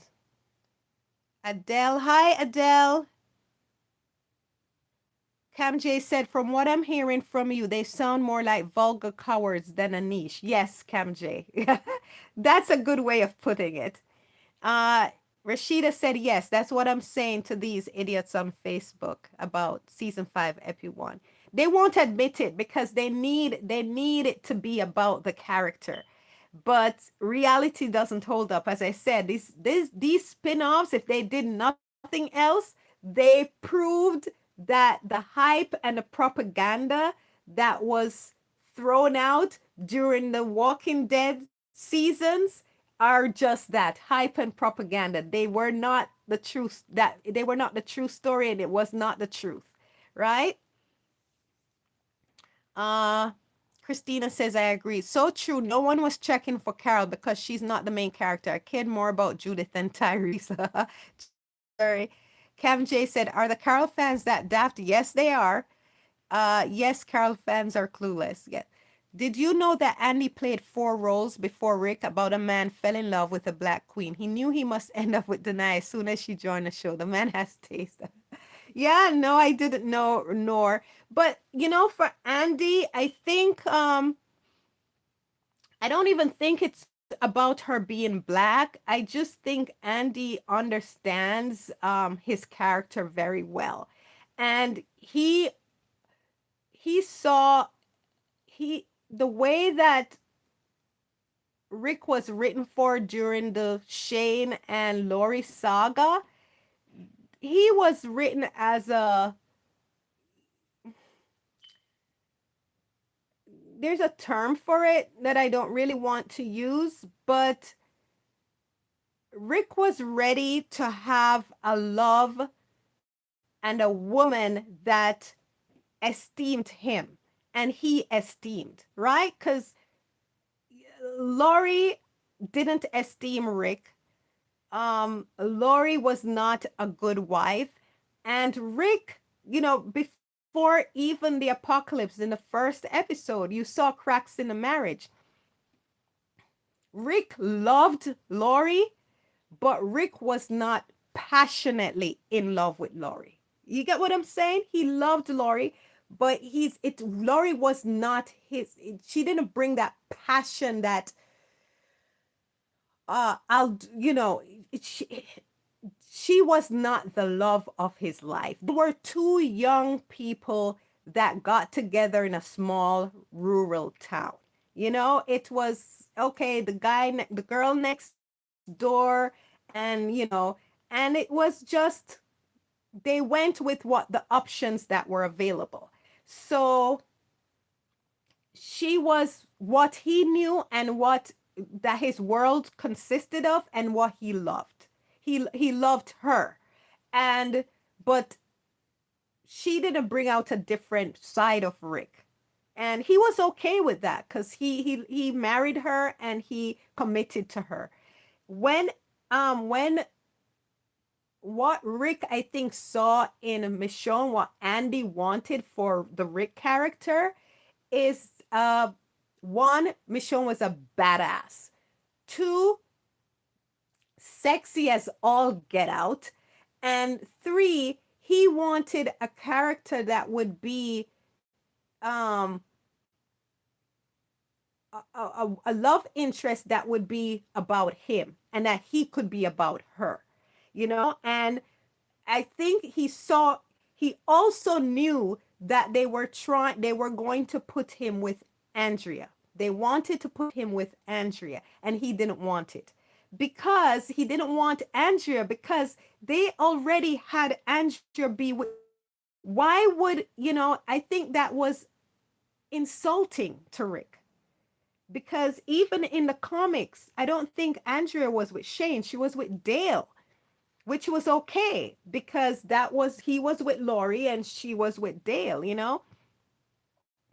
But to insinuate that Rick is always second best, I don't. So I think one of the reasons he glommed on to away from the beauty of Danai, I think one of the reasons he glommed onto Danai and pushed for that from the very beginning was that he was sending a message to the writers, to the executives. No, he doesn't want Andrea. Andrea was terrible, a terrible, a terrible character, and she already chose his partner who was his enemy, who had become his enemy and his wife had cheated on him with. Why would Rick be with Andrea?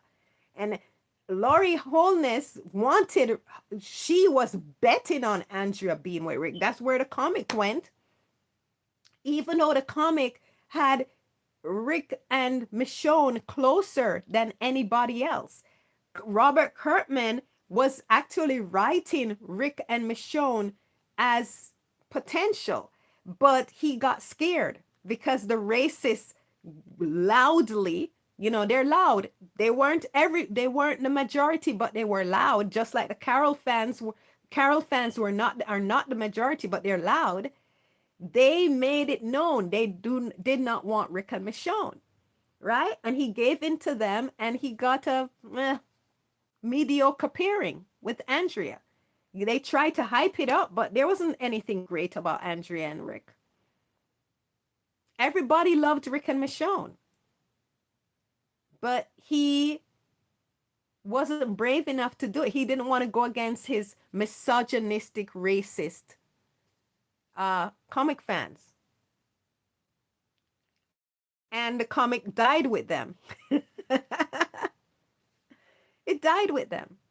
So And maybe that's how he feels too. Maybe he's just like them. So but he did say he was considering it, but he chickened out. So Andy, aside from seeing his beautiful castmate, and he's like, wow, and she's a badass. I want my character paired with her. I think one of the things too, it was a message to stop them from even thinking of doing Andrea and Rick because he didn't want it.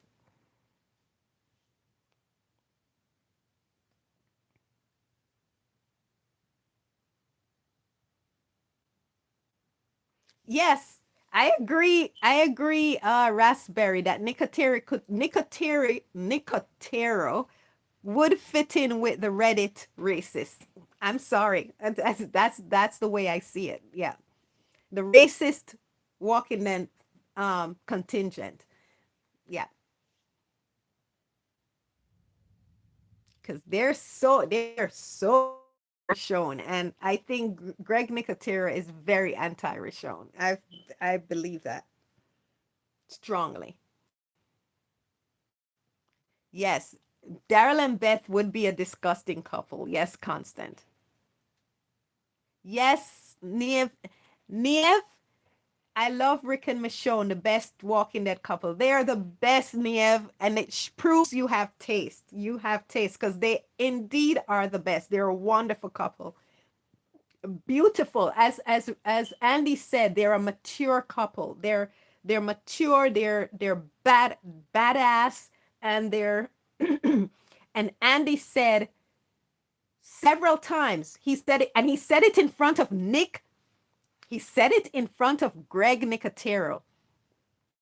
Andrew Lincoln said, Michonne is the greatest thing that ever happened to Rick. He said, Andrew Lincoln said, Michonne, he said it in front of Greg Nicotero, and he said it in front of several panels. He said, Michonne is the greatest love story of Rick Grimes' life. He said Michonne is the greatest. He said it's the greatest thing that ever happened to Rick, and she is the greatest love story, the greatest love story. So that line that in the walk in The Ones Who Live, where Rick says to me, are the love of my life, it's something that Andrew Lincoln has been saying for the longest time. Even the first time I heard him say it, I think it was season 6. He was on a panel and he was sitting beside Greg Nicotero. And right in front of Greg Nicotero, who I do strongly believe is anti Rishon, Andrew Lincoln said Michonne is the greatest love story of Rick's life.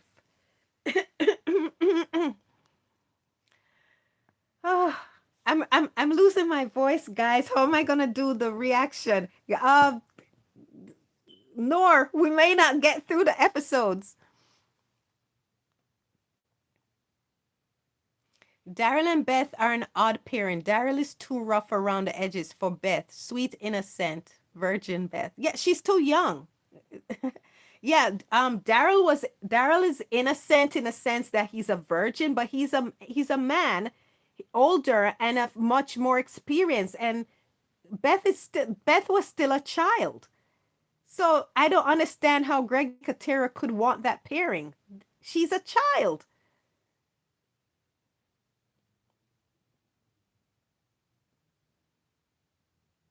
Niev is right. Niev says Daryl and Beth were siblings.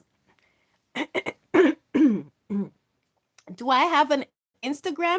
Yes, I do, but not for the channel. Should I make one for the channel? I have a personal Instagram, but should I make an I don't really use Instagram. I hardly post on there, so it would just be a waste for me to make it. Raspberry says Andy wanted Michonne because she's Rick's equal, both badass warriors and leaders. Exactly, Raspberry. The he saw the val he saw what a great character that Michonne was. When I say great character, not just as not just from a writing perspective, but a great character in it. She was a good person. She was a decent person. She was intelligent, she was wise, and she was a decent person. And he wasn't encountering that a lot in the woman in his group. I think the only decent person, really decent person that Rick was around for quite a while was Maggie and Beth, because Carol was selfish and deceptive, and Lori was a narcissist and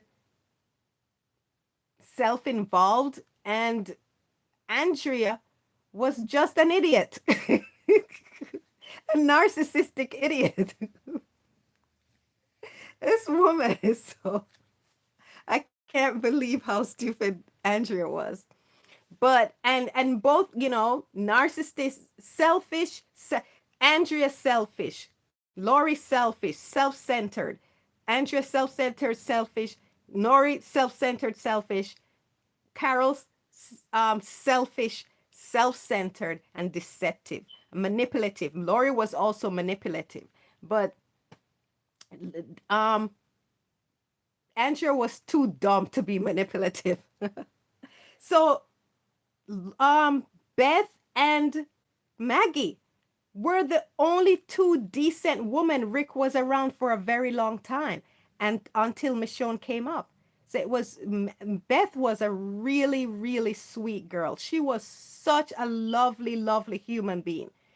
So, you know, Beth was wonderful. And Maggie was a really, really nice person too. She was, their father raised them right. Herschel really instilled great values in Beth and Maggie.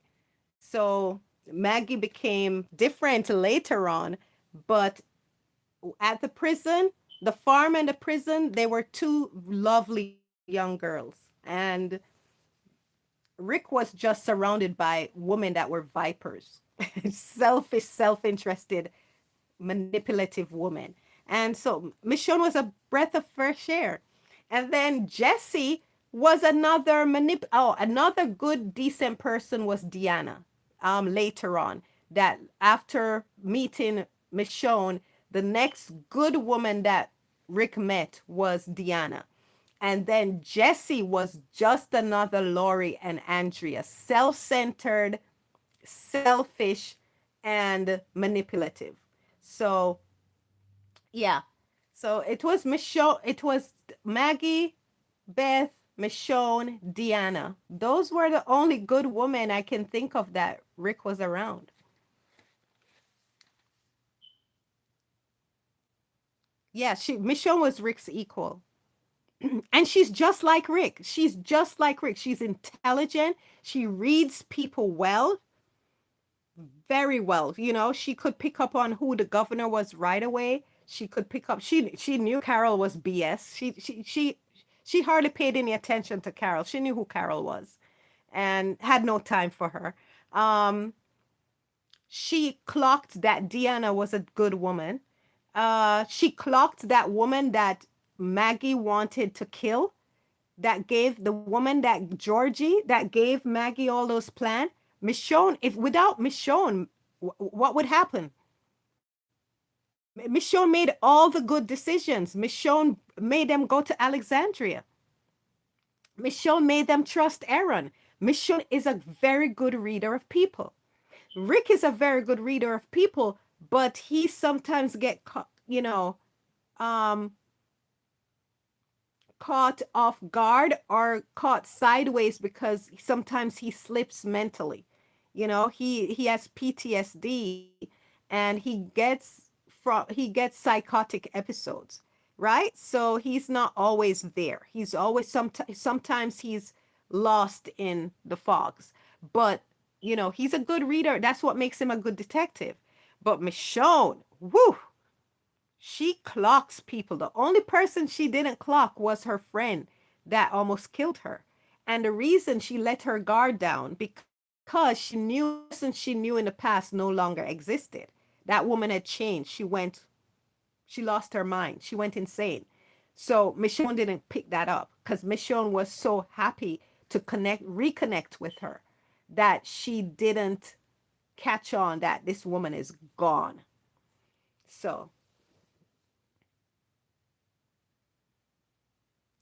my favorite couple, Nor says. Raspberry says the way the world went crazy when 610 happened, the reactions were so good. People were screaming and shouting. I don't see that ever happening with Andrea. Or no. Mm-mm.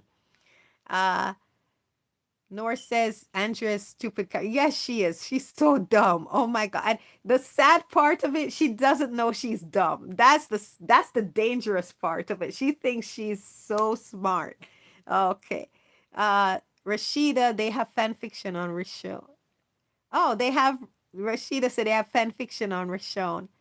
I want Andy and the ooh in the ones who live when they played those two in Andy's in Rick's dream when he played um he had Rick and Michonne and they were falling in love. They were living in the real world, the non-apocalyptic world, and he met her in the park, and he was trying to get with her, and he got with her to follow. Asked her to marry him. The following next day, you see, married Michonne was always on Rick's mind, even in the dream in the Negan lineup when he was dreaming about them having that picnic in the whole everybody having picnic and Glenn and his baby and Abraham and a pregnant Sasha. It was Rick's wedding. It was Rick's wedding. Michonne was in a gown, white gown, and they had champagne. She was bringing champagne and they were all around the table. Rick is always dreaming of marrying Michonne. He's head over heels in love with Michonne. Rick doesn't just love Michonne. Rick is in love, head over heels in love, and that's what I loved about it. Not many shows you see that unabashed romantic forever deeply, deeply, madly in love. Um, Love from a male character to his female counterpart. And Rick was, um,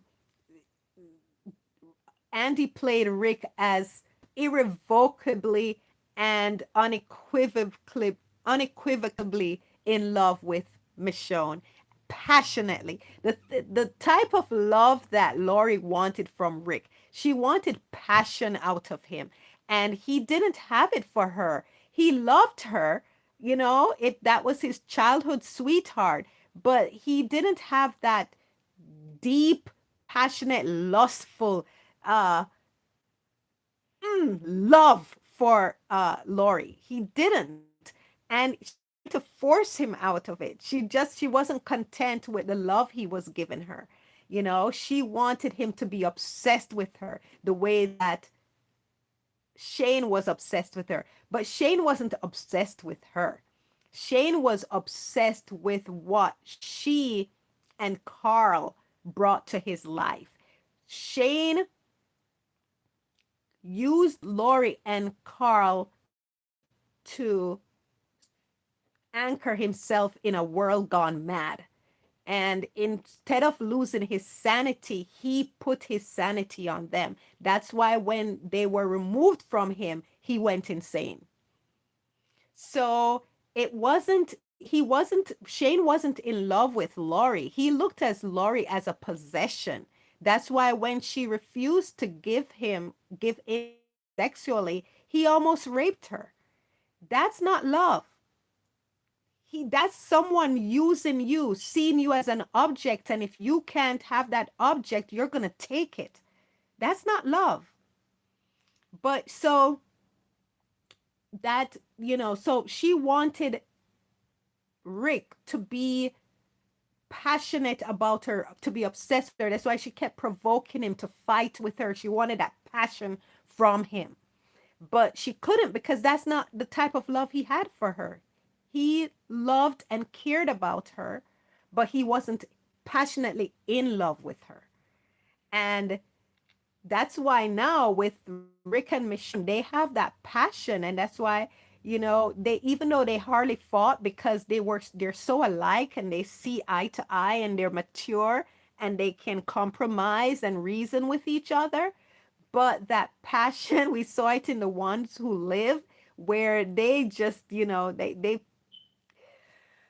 ah, they're such an awesome couple. Rick is passionately in love with Michonne, and she, Laurie wanted that from Rick, but he couldn't give it to her. So, because he did, that's not how he felt about her. You can't force that. It just happens. You know,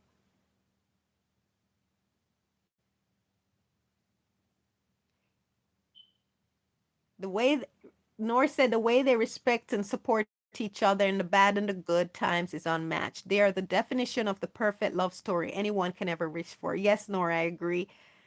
Raspberry said Andrea was very stupid and a pick me. Yes, that's the word. She was a pick me. Anytime there was a man with questionable values, she defended them. Rick would never find that attractive. And it wasn't just any man with questionable values. She, just like Lori, wanted to be that they wanted to be with the men in power because they wanted to be the center of attention. So if they're with the men in power, they feel like uh they have not the word is not affinity. What's that term I'm looking for? They not access. That's not the word. It's not access, it's not affinity. They have a proximity to that power. So they were always, like Andrea clocked it on um, Lori. And the reason she clocked it because that's what she wanted herself too. She's like, look at you. You feel like you're Miss Thing, because your husband in charge. You think you're like the first lady and you're this and that. Yeah. But that's the same way Andrea operated. She couldn't get Rick, so she went after Shane. And then when she couldn't get Shane, because Shane still wanted Laurie, when the time came, she saw the governor, and the governor was the one in power and the one in charge, and she tossed Michonne so she could get with the governor. She was like Laurie. She's the same thing as Laurie. They want that proximity to power, you know? And Jesse wasn't much different too, because Jesse would not let care of Pete until Rick uh, alluded that he would be with her. And now he's stuck. And I'm going to show you. I'm going to show you how Rick behaves with Jesse versus how he behaves with uh, Michonne to show you that he didn't really want Jesse, because when he wants somebody, I'm going to show you how he reciprocates. A lot of people didn't clock that. They thought Rick wanted, nope, he wanted to kill Pete because Pete was a threat. And he was still living in the past. He was still doing a past do over. He wanted to get rid of the threat, like he didn't get rid of the threat with Laurie. And he was desperate to be able to get rid of Pete. And now he got rid of Pete. He's like, okay. I he got what he wanted, but she told him he would have to be with her. The only way I'm gonna you would you do this for anyone else? She wanted him to say no. That means okay. So that means you're doing this because you'll be with me, right?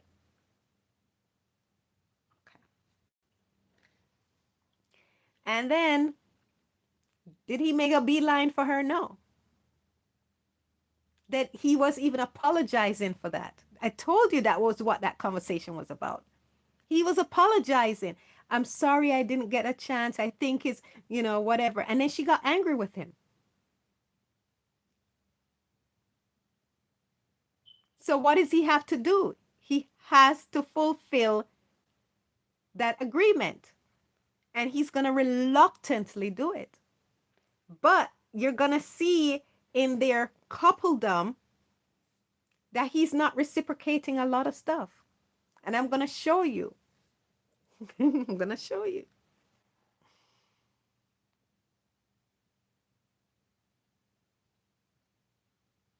Andrea's civil rights lawyer was totally clueless around man.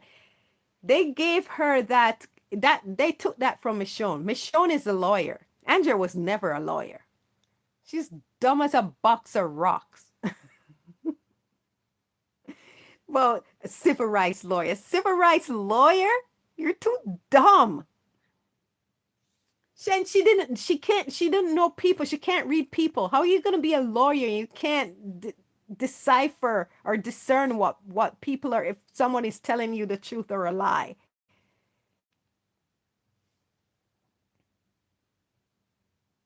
Civil rights lawyer was totally clueless around men. Cam J says, I believe Andrea's character was poorly written. Well, you could say that, Cam J, but it could be that she was written true to form. She was just that clueless. Lauren wants better, better for the character, but that's the character. She was dumb because the dumbness didn't start in season 4. Was it 4? Yeah, it didn't start in season 4. It started in season 1. It started in season 1. Andrea she was written consistently, in my opinion. And you notice Dale wanted her from the very beginning, but she wasn't into Dale. Dale didn't have the power. Right? Dale didn't have the power, so she was not into him.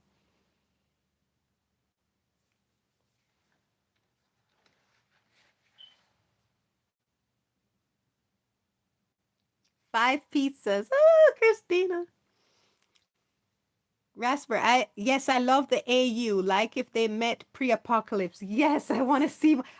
And that's fed my desire to see Andrew and Danai in something else other than The Walking Dead. Can you imagine? Oh,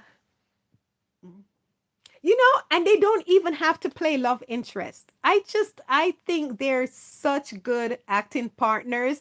I would even like to see them as like Deny the Coffin and Andrew the Thief, or you know they don't even have to be a couple. They have great chemistry, whichever way they work. I just want to see them in as other characters in other projects, and it would be wonderful for them to be in the same project together. That would be amazing.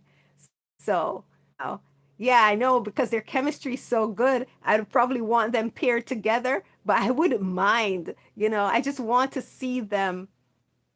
Uh, they're such great actors. I want to see them do more, and that's why I don't mind them not being tied down to to The Walking Dead. Because as I said, they're not appreciated enough. They weren't even appreciated enough when they were on the main show.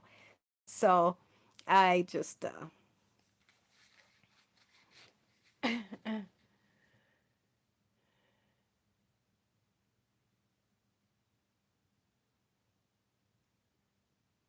Rashida, what are you talking about? What, their wedding? What are you talking about? Negan would be dead if he killed Michonne, Christina. Yeah, The Walking Dead would be dead because I wouldn't be, at least for me, it would be dead. I wouldn't be watching it. If Michonne or Rick are gone, I'm gone. It's over for me.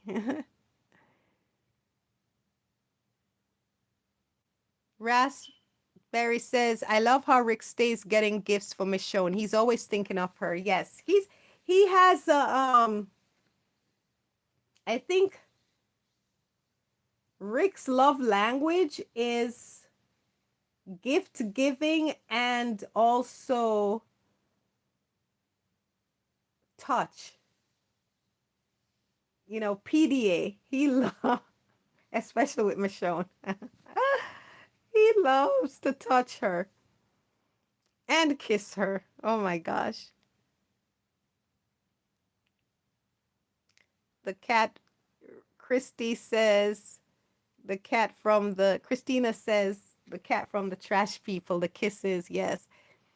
Raspberry, Rick wasn't romantic with Laurie, no, because he loved her, but he wasn't in love. That's what I'm trying to tell you guys. There's a difference. He loved Laurie, but he wasn't in love. Rick, as he said, Michonne, Andrew says, Michonne is the love story of Rick's life. I don't think Rick knew about love until Michonne. Um, so Rick wasn't romantic with Laurie. He's very romantic with Michonne, especially the honeymoon episode where he set up all the candles. He's always setting up candles. Did you see? They did it in The Ones Who Live also. I'm like, where did you get all those candles? I bet you Rick did it.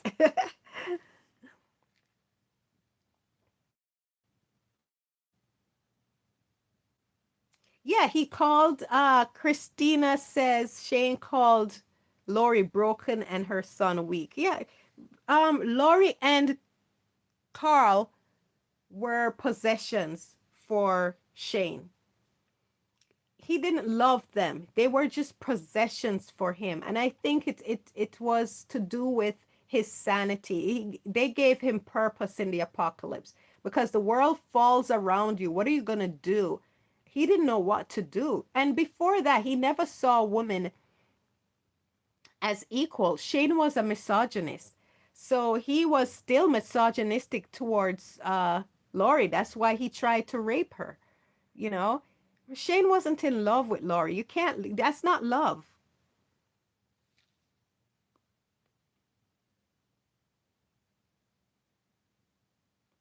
Rick couldn't keep his hands or mouth off Michonne in The Ones Who Live. Yeah, and in The Walking Dead too, when they were allowed to be around each other. The show wasn't interested in writing them that much as a couple.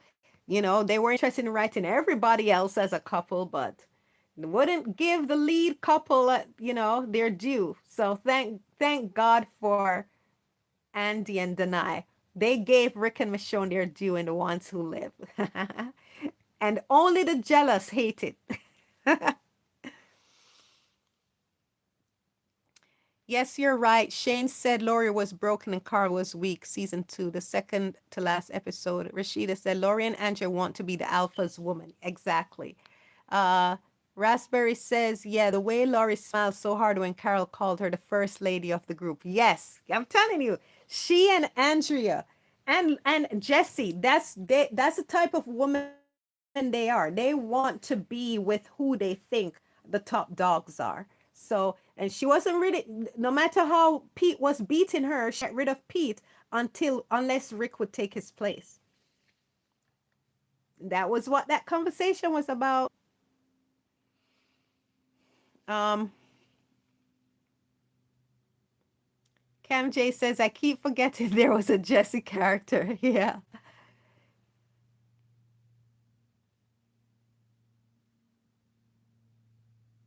Yeah, I know Rashida. Dale said it in season 2 that she was a civil rights lawyer. I know she was a civil rights lawyer, but I'm just saying she was dumb. So it didn't really match up with her character.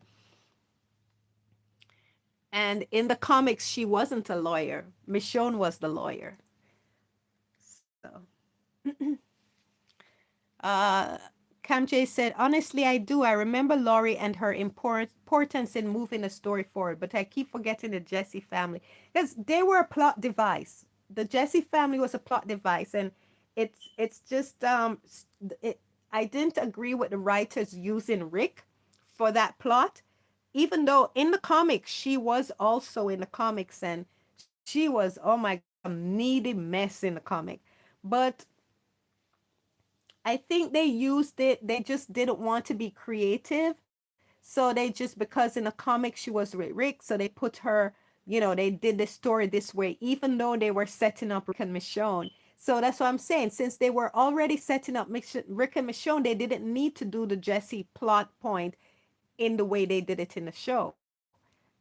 You know, they just Jesse and how they were writing season 6 and 7, where it was just gimmick after gimmick and surprise and cliffhangers and oh, we tricked you. Oh, you thought that was gonna happen. Oh, look what happened. It was just a mess in season 6. So in the plot device was that they were going to be the whole family was gonna be killed, and Carl was gonna get shot during that killing. So that was a plot device, and because he was with her in the comics, they're like, okay, let's work it this way, even though they were already working Rick and Michonne. Because in the comics, Andrea wasn't with Rick, and they weren't working towards like how they were working towards Rick and Michonne in the show.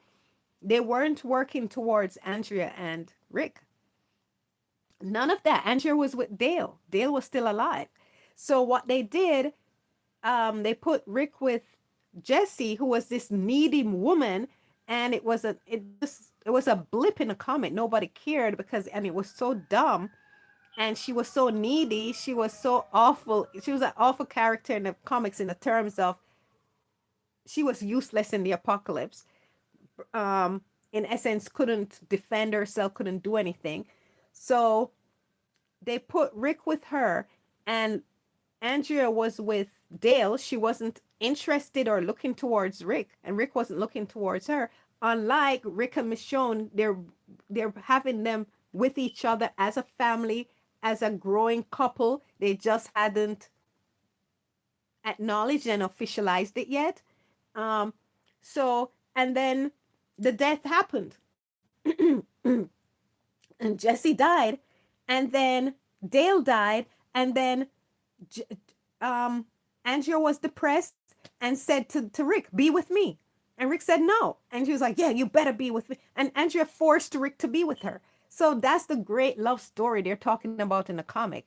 Andrea literally forced Rick to be with her because she was depressed because Dale was dead. And Rick was depressed because a whole what's his name and her family died, and he didn't have anybody, and Andrea literally bullied him into being with her. That's the great love story the comic people love to talk about. Rick didn't fall in love with Andrea. Andrea forced herself on Rick. So there was no great great Rick and Andrea in the comics. It was just a typical couple, but and it was forced. Um, so season 6, where they're like, oh, this will be a way to do it. Let's do it this way. Redo a Laurie Shane and do it like a Laurie Shane and Rick story, and let people think that Rick is gonna do a Shane, and then they're gonna be together, and then kill her, and then wow, and then when everybody is like, oh, Rick is gonna mourn her, put him with Michonne, everybody goes like, oh, wow, oh, shut. It was just that's the writing mentality of season 6. It was always about how to trick and surprise and subvert the expectation of the audience. None of the writing was organic. None of the writings were playing to the characters. None. It was stupid. I hated the writing for season 6. Season 5, season 6. It made no sense. And then season 7 went off a cliff. I stopped really watching. I just checked in now and then to a Rick Michonne episode that someone talked about because the writing was driving me through the roof. I was like, none of what you're writing for the characters makes sense for Rick or Michonne. None of it makes sense.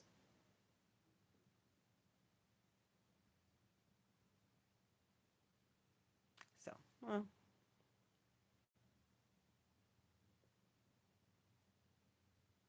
Jesse's family was annoying and forgettable. Yes, a forgettable family, Cam J says. Rashida, I didn't know that the dream of Rick was Rick and Michelle's wedding reception. Oh, okay, yes. It was a Rick dreamt Gabriel was there. He was at the head of the table with them. It was Rick. I don't remember who was on the other side. I think it was Gabriel, and it was Michonne, and then it was Rick. So she had on a white floral dress, and she was walking with champagne. He and her were walking. Rick went up to Michonne, and he put his arm around her, and they walked together. And she was walking with a bottle of champagne, and they went to the table, and Gabriel was beside them, and to Gabriel was to the left of Rick, and Michonne was to the right of Rick, and then his best man, Daryl, and then the rest of the group, and the table was decorated. Yeah, for their it was their wedding. So Rick was constantly, and that's when Negan says, "Oh, you guys think you were going to live happily forever, blah blah blah," because that was Rick's dream for the future for them, him marrying Michonne and the group and celebrating with them, and Glenn having his baby and his family, and Sasha and Abe starting a family. Sasha was pregnant. That was his vision, but with his wife by his side. Yeah. So, yeah, in Rick was rising in um that episode on top of the RV, that he was thinking of what could have been.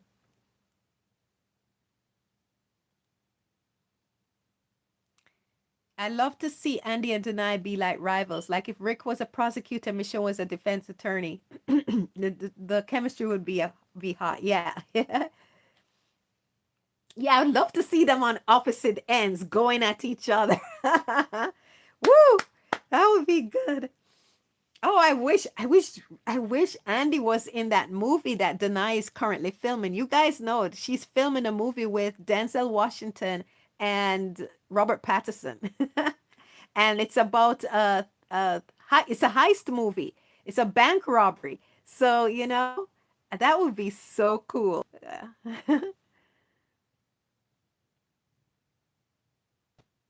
Oh, Nor says, "I'm so sorry. I'm going to sleep. I can't keep my eyes open anymore. It's 2:40 a.m. Good night and good morning, girls. Love you. Had the best of times. See you all the next time." Bye, Nor. I'm so sorry we didn't get to the episode. I'll react to it another time, if not this evening. Maybe tonight when you wake up. Oh my gosh. Write in the comments, Andrea was a law firm clerk. That means they tried to have Andrea rival being a lawyer with brains, which did not work. Yeah, she was a law firm clerk in the comics because yeah, they tried to steal Michonne's profession for her. Michonne was the lawyer.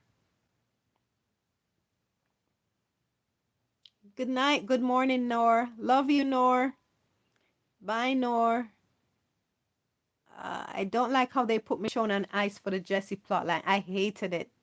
Right after Jesse dies, Rick says to Carl that he could see the new world. He showed no grief for her, but hope for the future. Of course, he was never in love with Jesse. He didn't even want her. I'm sorry, even the kiss.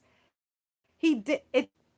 Rick was so reluctant, but he got rid of this family's um husband and father, you know? And the woman told him, if you do this, you with me. So what is he gonna do? He had to take them on. But it wasn't, you know, it's usually when Rick is going about his business, it's usually her calling him. Remember, even the during the horde that they died in, he wasn't running to her house. Imagine there's an existential threat and you're running for your life.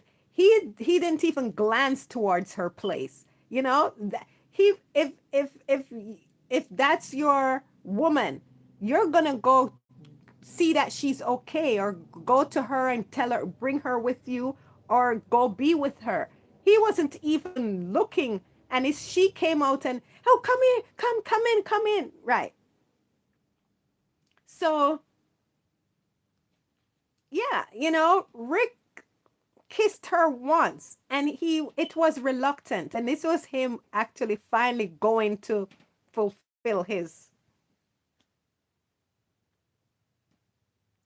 And there's a scene later where she does something to Rick. Rick doesn't reciprocate. When later we see Michonne do the same thing to him, Rick immediately reciprocates. Rick was not into that woman at all, right?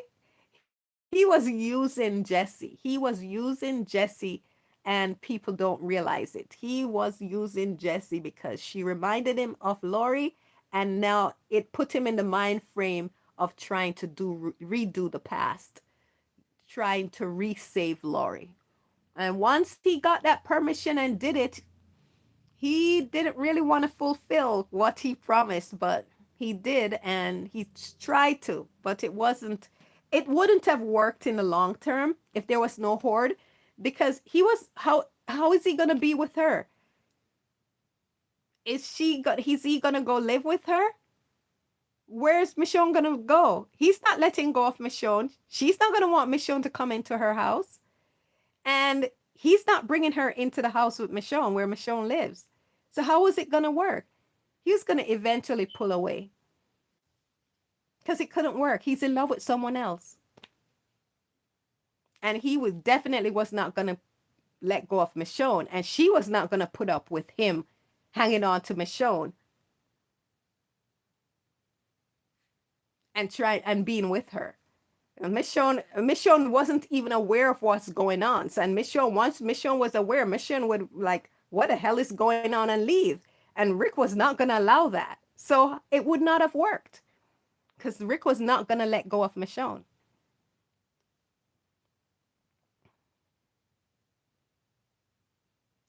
Cam J says, Raspberry, in the movie Adam's Rib, the husband was the prosecutor and the wife was the defense attorney. So the couple was, so the attorneys were not the ones that the wife, I thought when Rashida described it that the wife who is shot the husband, but no, they were representing the couple that were fighting. Because I was like, if she shot her husband, the marriage isn't on the rocks. The marriage is over. So they weren't the couple that were involved in the shooting. They were the attorneys. Okay. Now I understand. Rashida says, see, this is why you can't stop watching this show. You find new things all the time. My mind is blown that was Rick and Michonne's wedding. Yep. Rick was always dreaming of ways to marry Michonne. He proposed marriage to her in the episode where they went on the run together with the fake deer. And guys, what do you think? Tell me if you think I'm off. This is not an accusation, because I'm not saying he did it. But I'm asking and wondering, do you think he did it? Do you think he had anything to do with it? I know he didn't render it, but he would have watched it because he was in the editing booth. He would have watched it to see that it did not come out right. So do you think he was in on the sabotage? Because I do believe it was sabotage. I don't believe he did it, but I do believe it was sabotage. And I'm wondering, and this is a question, do you think Greg Nicotera had anything to do with that awful looking deer? And when I said anything to do with it, that he saw that the deer wasn't rendered correctly. and allowed it because it was Rick and Michonne's episode. And we all know that I do strongly believe that he is anti Rishon. So, do you think that he saw that and didn't correct it for airtime? I don't know, because as the editor, you're in charge. As you know, if you're the editor or the director, you're in charge of how the edit comes out. You have the final say and the final cut. And you would have seen that that deer was not rendered properly. And I think the people that rendered the deer didn't render it properly because they wanted to sabotage that episode. So, what do you guys think? I would love to hear what you think about that.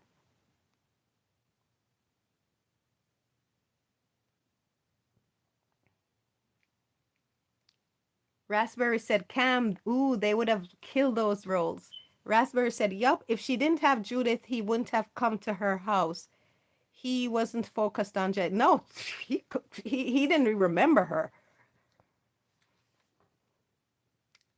Raspberry said, yes, I think Greg wanted to overshadow the romance of Rishon, so he put the deer in so fans wouldn't like the episode. Yeah, something about he's not a graphic designer, so he would not have done the deer.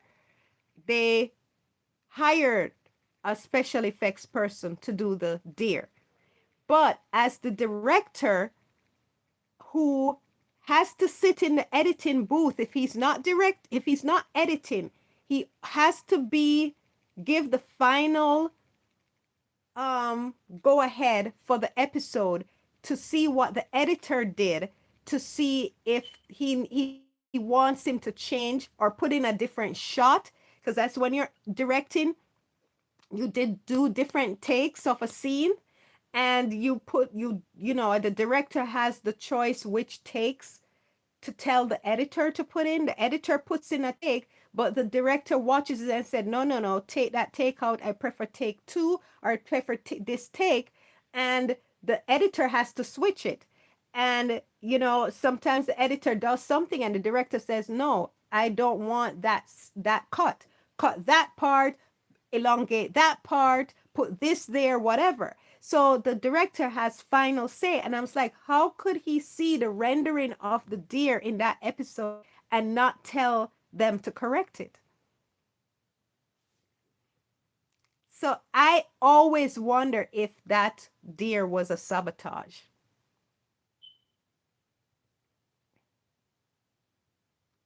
Rashida said, I wouldn't put it past Greg, and because that's all people ever talk about that episode was that terrible CGI deer. Exactly.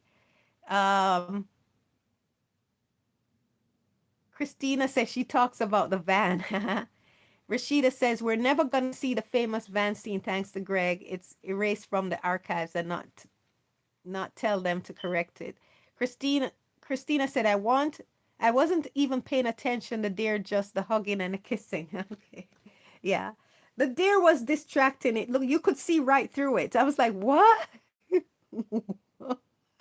you know? And it made it egregious because that scene was supposed to be so emotional, and it was supposed to lead into the conversation that Rick and Michonne had about losing, about war that they're about to enter, and the possibility that they could lose people and lose each other.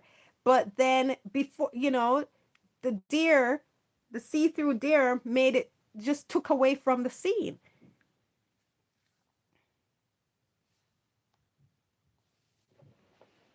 And I was like, how could the director see that and allow it after in the final edit?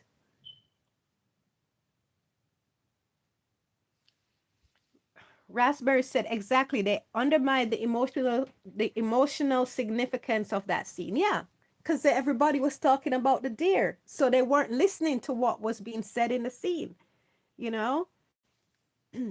It took away from the gravitas and the emotional impact of the scene. And it's just, it's so sad that you have an op on the show. The people that are supposed to, your director, you're supposed to trust your director. The actors trust the director to make them look good.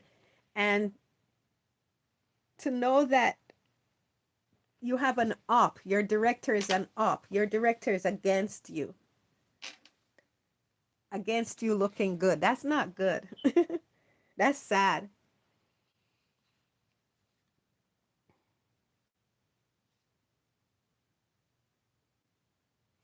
Expensive and sloppy Hackett job. Rashida said expensive and sloppy Hackett job on that scene. Raspberry said The Walking Dead did a disservice to Rishon. Yes, many times. I'm not in love with the show because of that. I'm so glad Greg Nicotero had no hand in the story of the ones who live, just the zombie effects. Yeah, and I saw many zombies that didn't look like they were just wearing masks. So, um, and the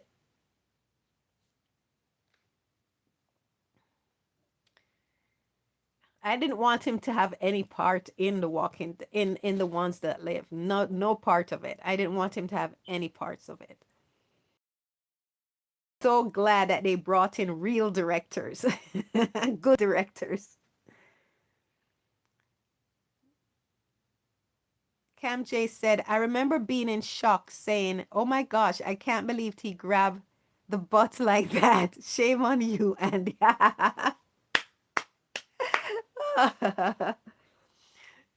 Raspberry said, yes, the infamous booty grab.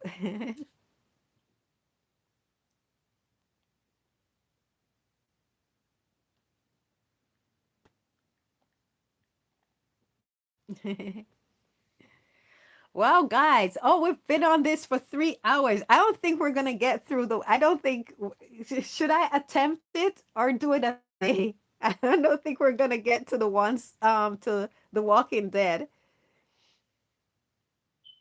And the cinematography of The Ones Who Live was so good. The lighting on shown was way better. Yes, I still think the lighting could have been improved though. I prefer the lighting in The Ones Who Live over The Walking Dead for Michonne, but I still think that the lighting still could have been better for her. I don't know.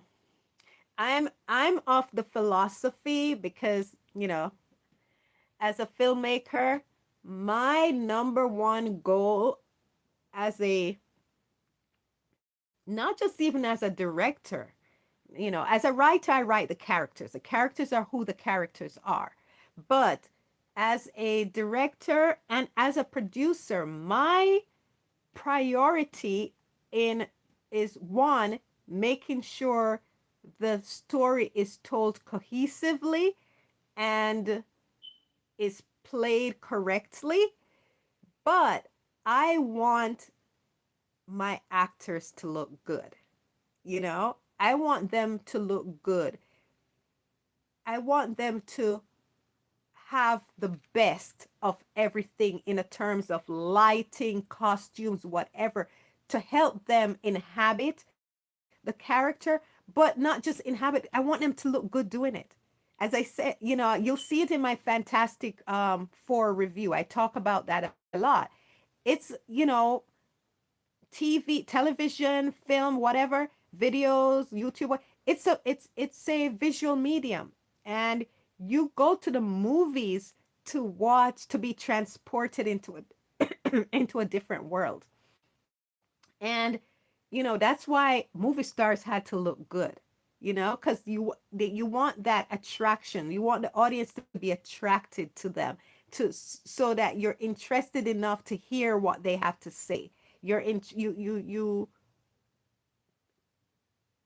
interested in the characters because you like what you see. Because we're we like to think ourselves as deep. In real life, that's what matters. Character and all of that. But when you're going to watch a movie being transported into a magical world, you want to see something that looks good. You want people to look good, you know? And so I cannot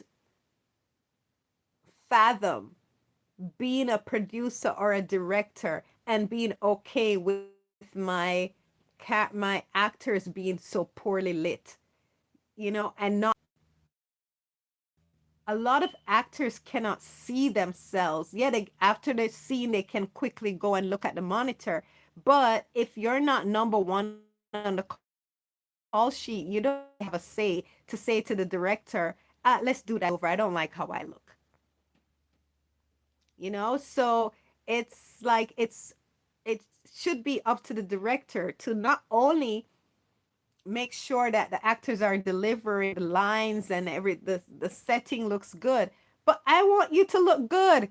I want my actors to look good. It makes no sense. That's why I told you, Hollywood, before the strikes and before the movies started doing so poorly at the box office, where a lot of studios are losing money, that's why you're having mergers and everything now. Hollywood used to be do everything. The studios used to do everything for their stars to look wonderful, not just on screen but off screen, because they were selling an illusion. And you don't have that now. And you didn't have that. But now it's just I can't fathom people still being that those mean. um I can imagine people having that attitude of, I'm not going to make that actor look good because I don't like them, and just being mean and doing, being awful on set. Remember I was talking about that earlier? That's how people used to be on set. They didn't care about each other. They were rude. And now it's changed because work is so scarce. So people like that wanting to sabotage or not caring how their actors look on screen, that's not going to be welcomed for long. Not in this work environment. Scarcity.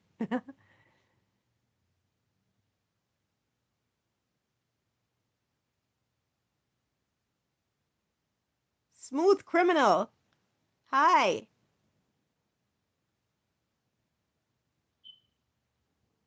Christina, finally touching.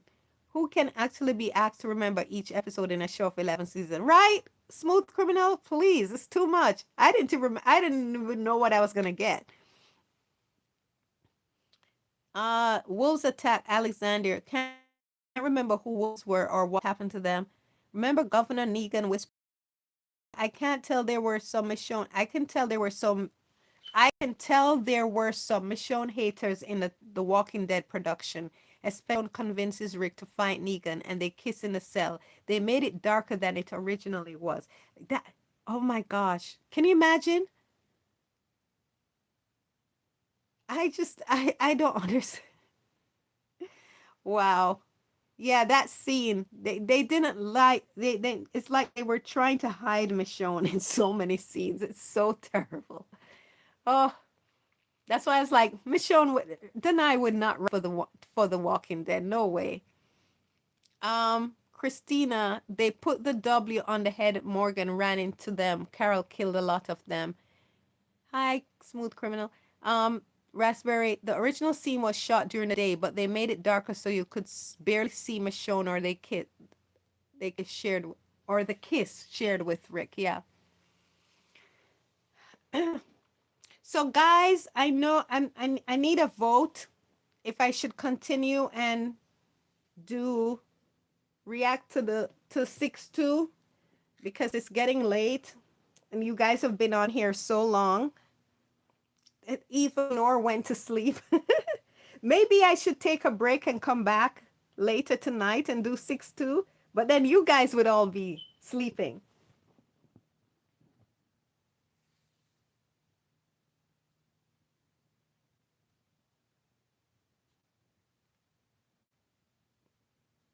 What's this button for? There's some buttons here. I don't know what. Oh, that's highlight. I don't know.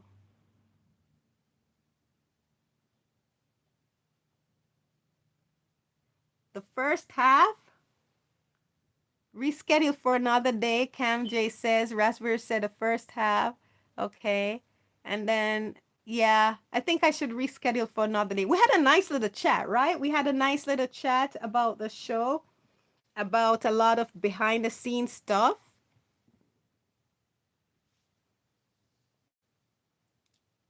And it looks like the daytime is the best time, but you guys are going to be at work. I'm not working tomorrow, so I can do it in the day.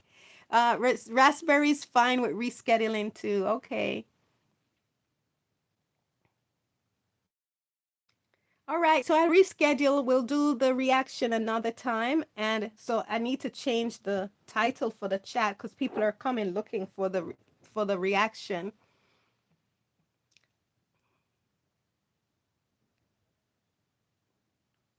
Rashida say, how is this Saturday midnight for California? That's a long time to wait. Saturday for 6-2? I would do it earlier, Rashida. And midnight, most for California, most people would be sleeping. Only Nor would be awake. You and Nor.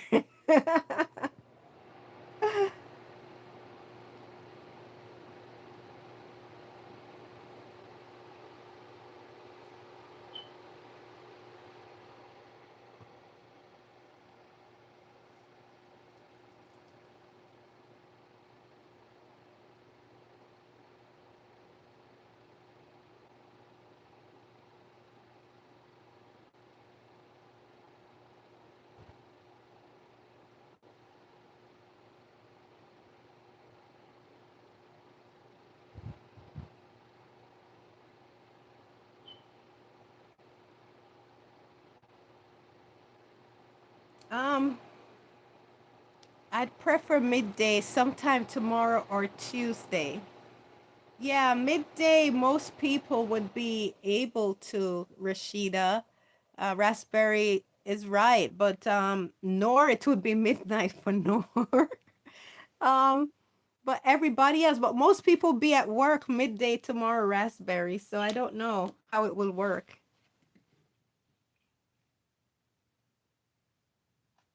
I'm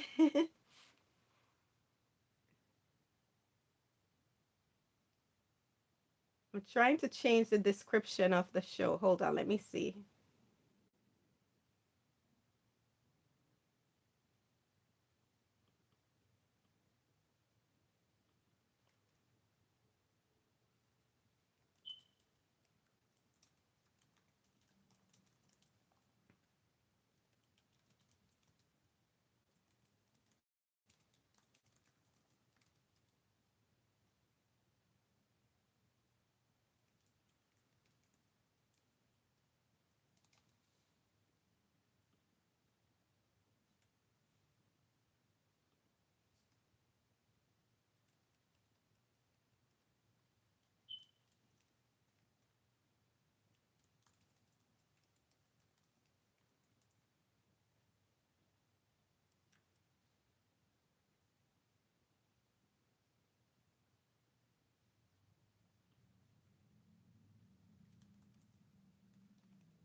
I changed the title of the chat of the live.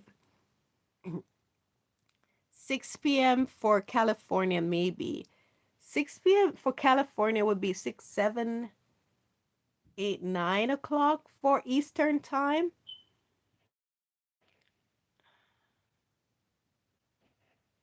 It was a good discussion, but yeah, I'm with Raspberry. Will do.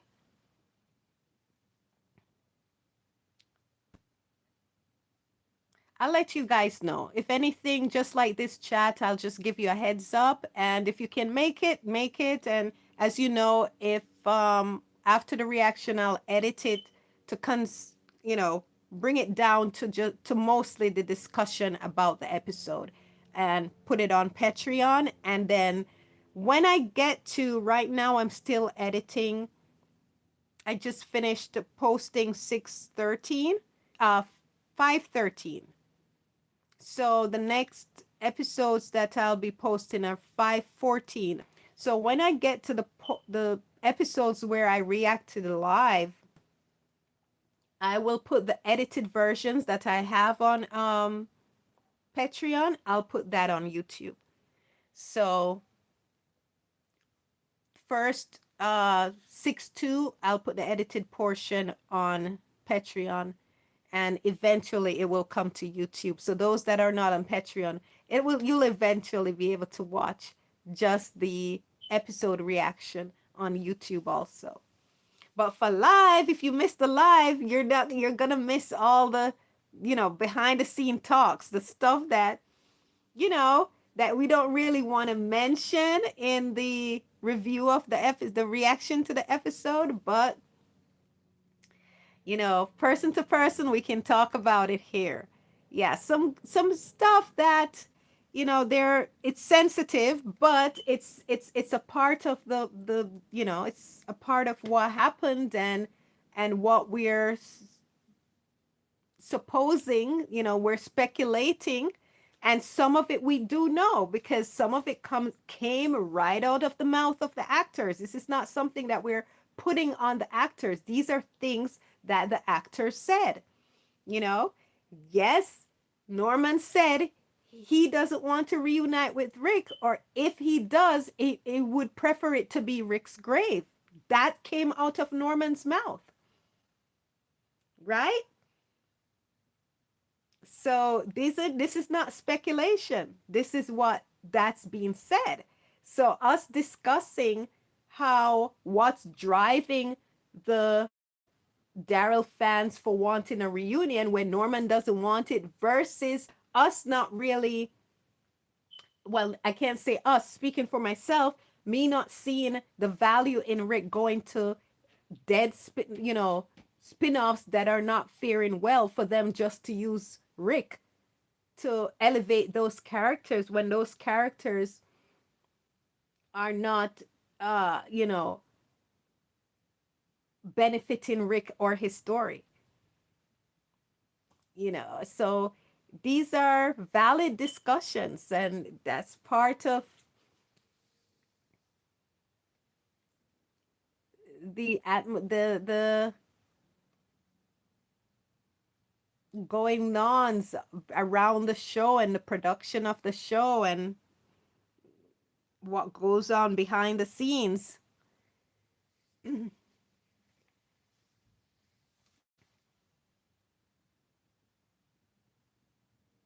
Yes. See? Okay, do you see why you guys are valuable to me? I'm always having difficulty coming up with the right words, and then you guys just come out and just say something that just totally encapsulates what I wanted to say, and you do it perfectly. Raspberry said, yes, the lives have all the juicy tea. Yep, yep, yep. Has all the tea. So if you want the tea on what's happening behind the scene, or what's really going on with, in Hollywood, in the ones who live, The Walking Dead, come here and you'll get some of the tea. I wish some of the Twitter Rishon fans would come on the live and let us know what Andy said to them. But maybe he swore them to secrecy. So they can't tell us when that announcement will be coming.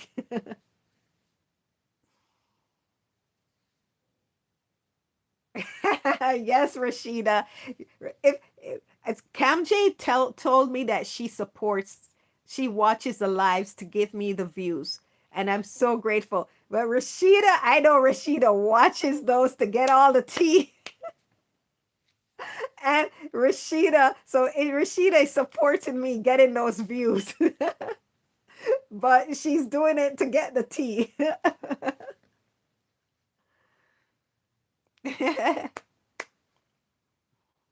Yes, Rashida, if you ever talk to them, tell them to come to my channel and maybe they have some tea that they can impart to us, right? Yeah, yeah. I don't post on Twitter, but I read. I read some of their posts. They're hilarious. And I love that they get us some scoops, you know?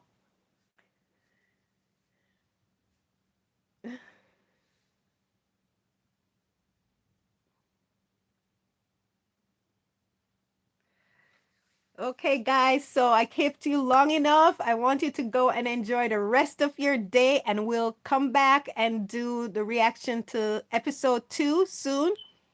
I'm gonna try for tomorrow, if not tomorrow, Tuesday. Um, if I'm not working, I don't know yet.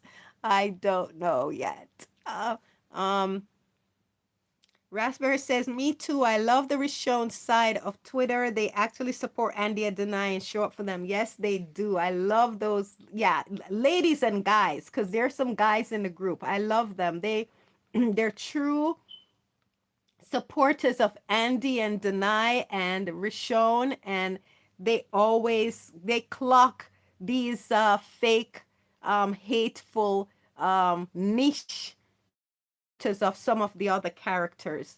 So I like I like reading their posts. Um, Rashida said, I told some people on Facebook about your channel. Oh, thank you, Rashida. I appreciate it. Thank you so much. Yes. Okay, guys. Well, thank you so much for hanging in there with me and watching with me. I love having you here. I'm so happy to see uh Constant and Cam J, oh my gosh, that are able to finally join me for a live, and Raspberry and um, Chris. It was it Christina? I always say Chris. It's Christina. I want to say Christine, but it's Christina. Smooth Criminal. I hope you come back. We're probably gonna do 6 to tomorrow or Tuesday. Yes, Christina. Um, my Raspberry, Rashida and Noor are they hold me down all the lives, and my wonderful, beautiful supporters on Patreon, because YouTube it's not being kind to me, and you guys are the best. I love you so much. And oh, remember at the start of the live, I said I had some ideas for a way to support the economy in the future in Jamaica. I want to film one of my films there in the community, hire them, seamstresses, um, background, crew, electricians, carpenters, you name it. Um, I want to hire, cameramen, um, DPs, everything. I want to hire the community and film a film in one of the devastated towns to help the economy for the town. And if I'm able to do this, guys, if I'm able to do this, I want to invite you, my guys, to join us and come on board and be a part of the crew and just experience filmmaking with me.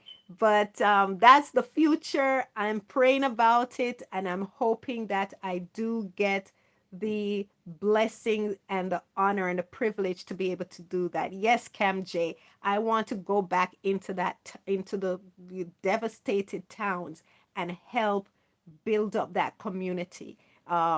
Use, film there and provide employment and opportunities.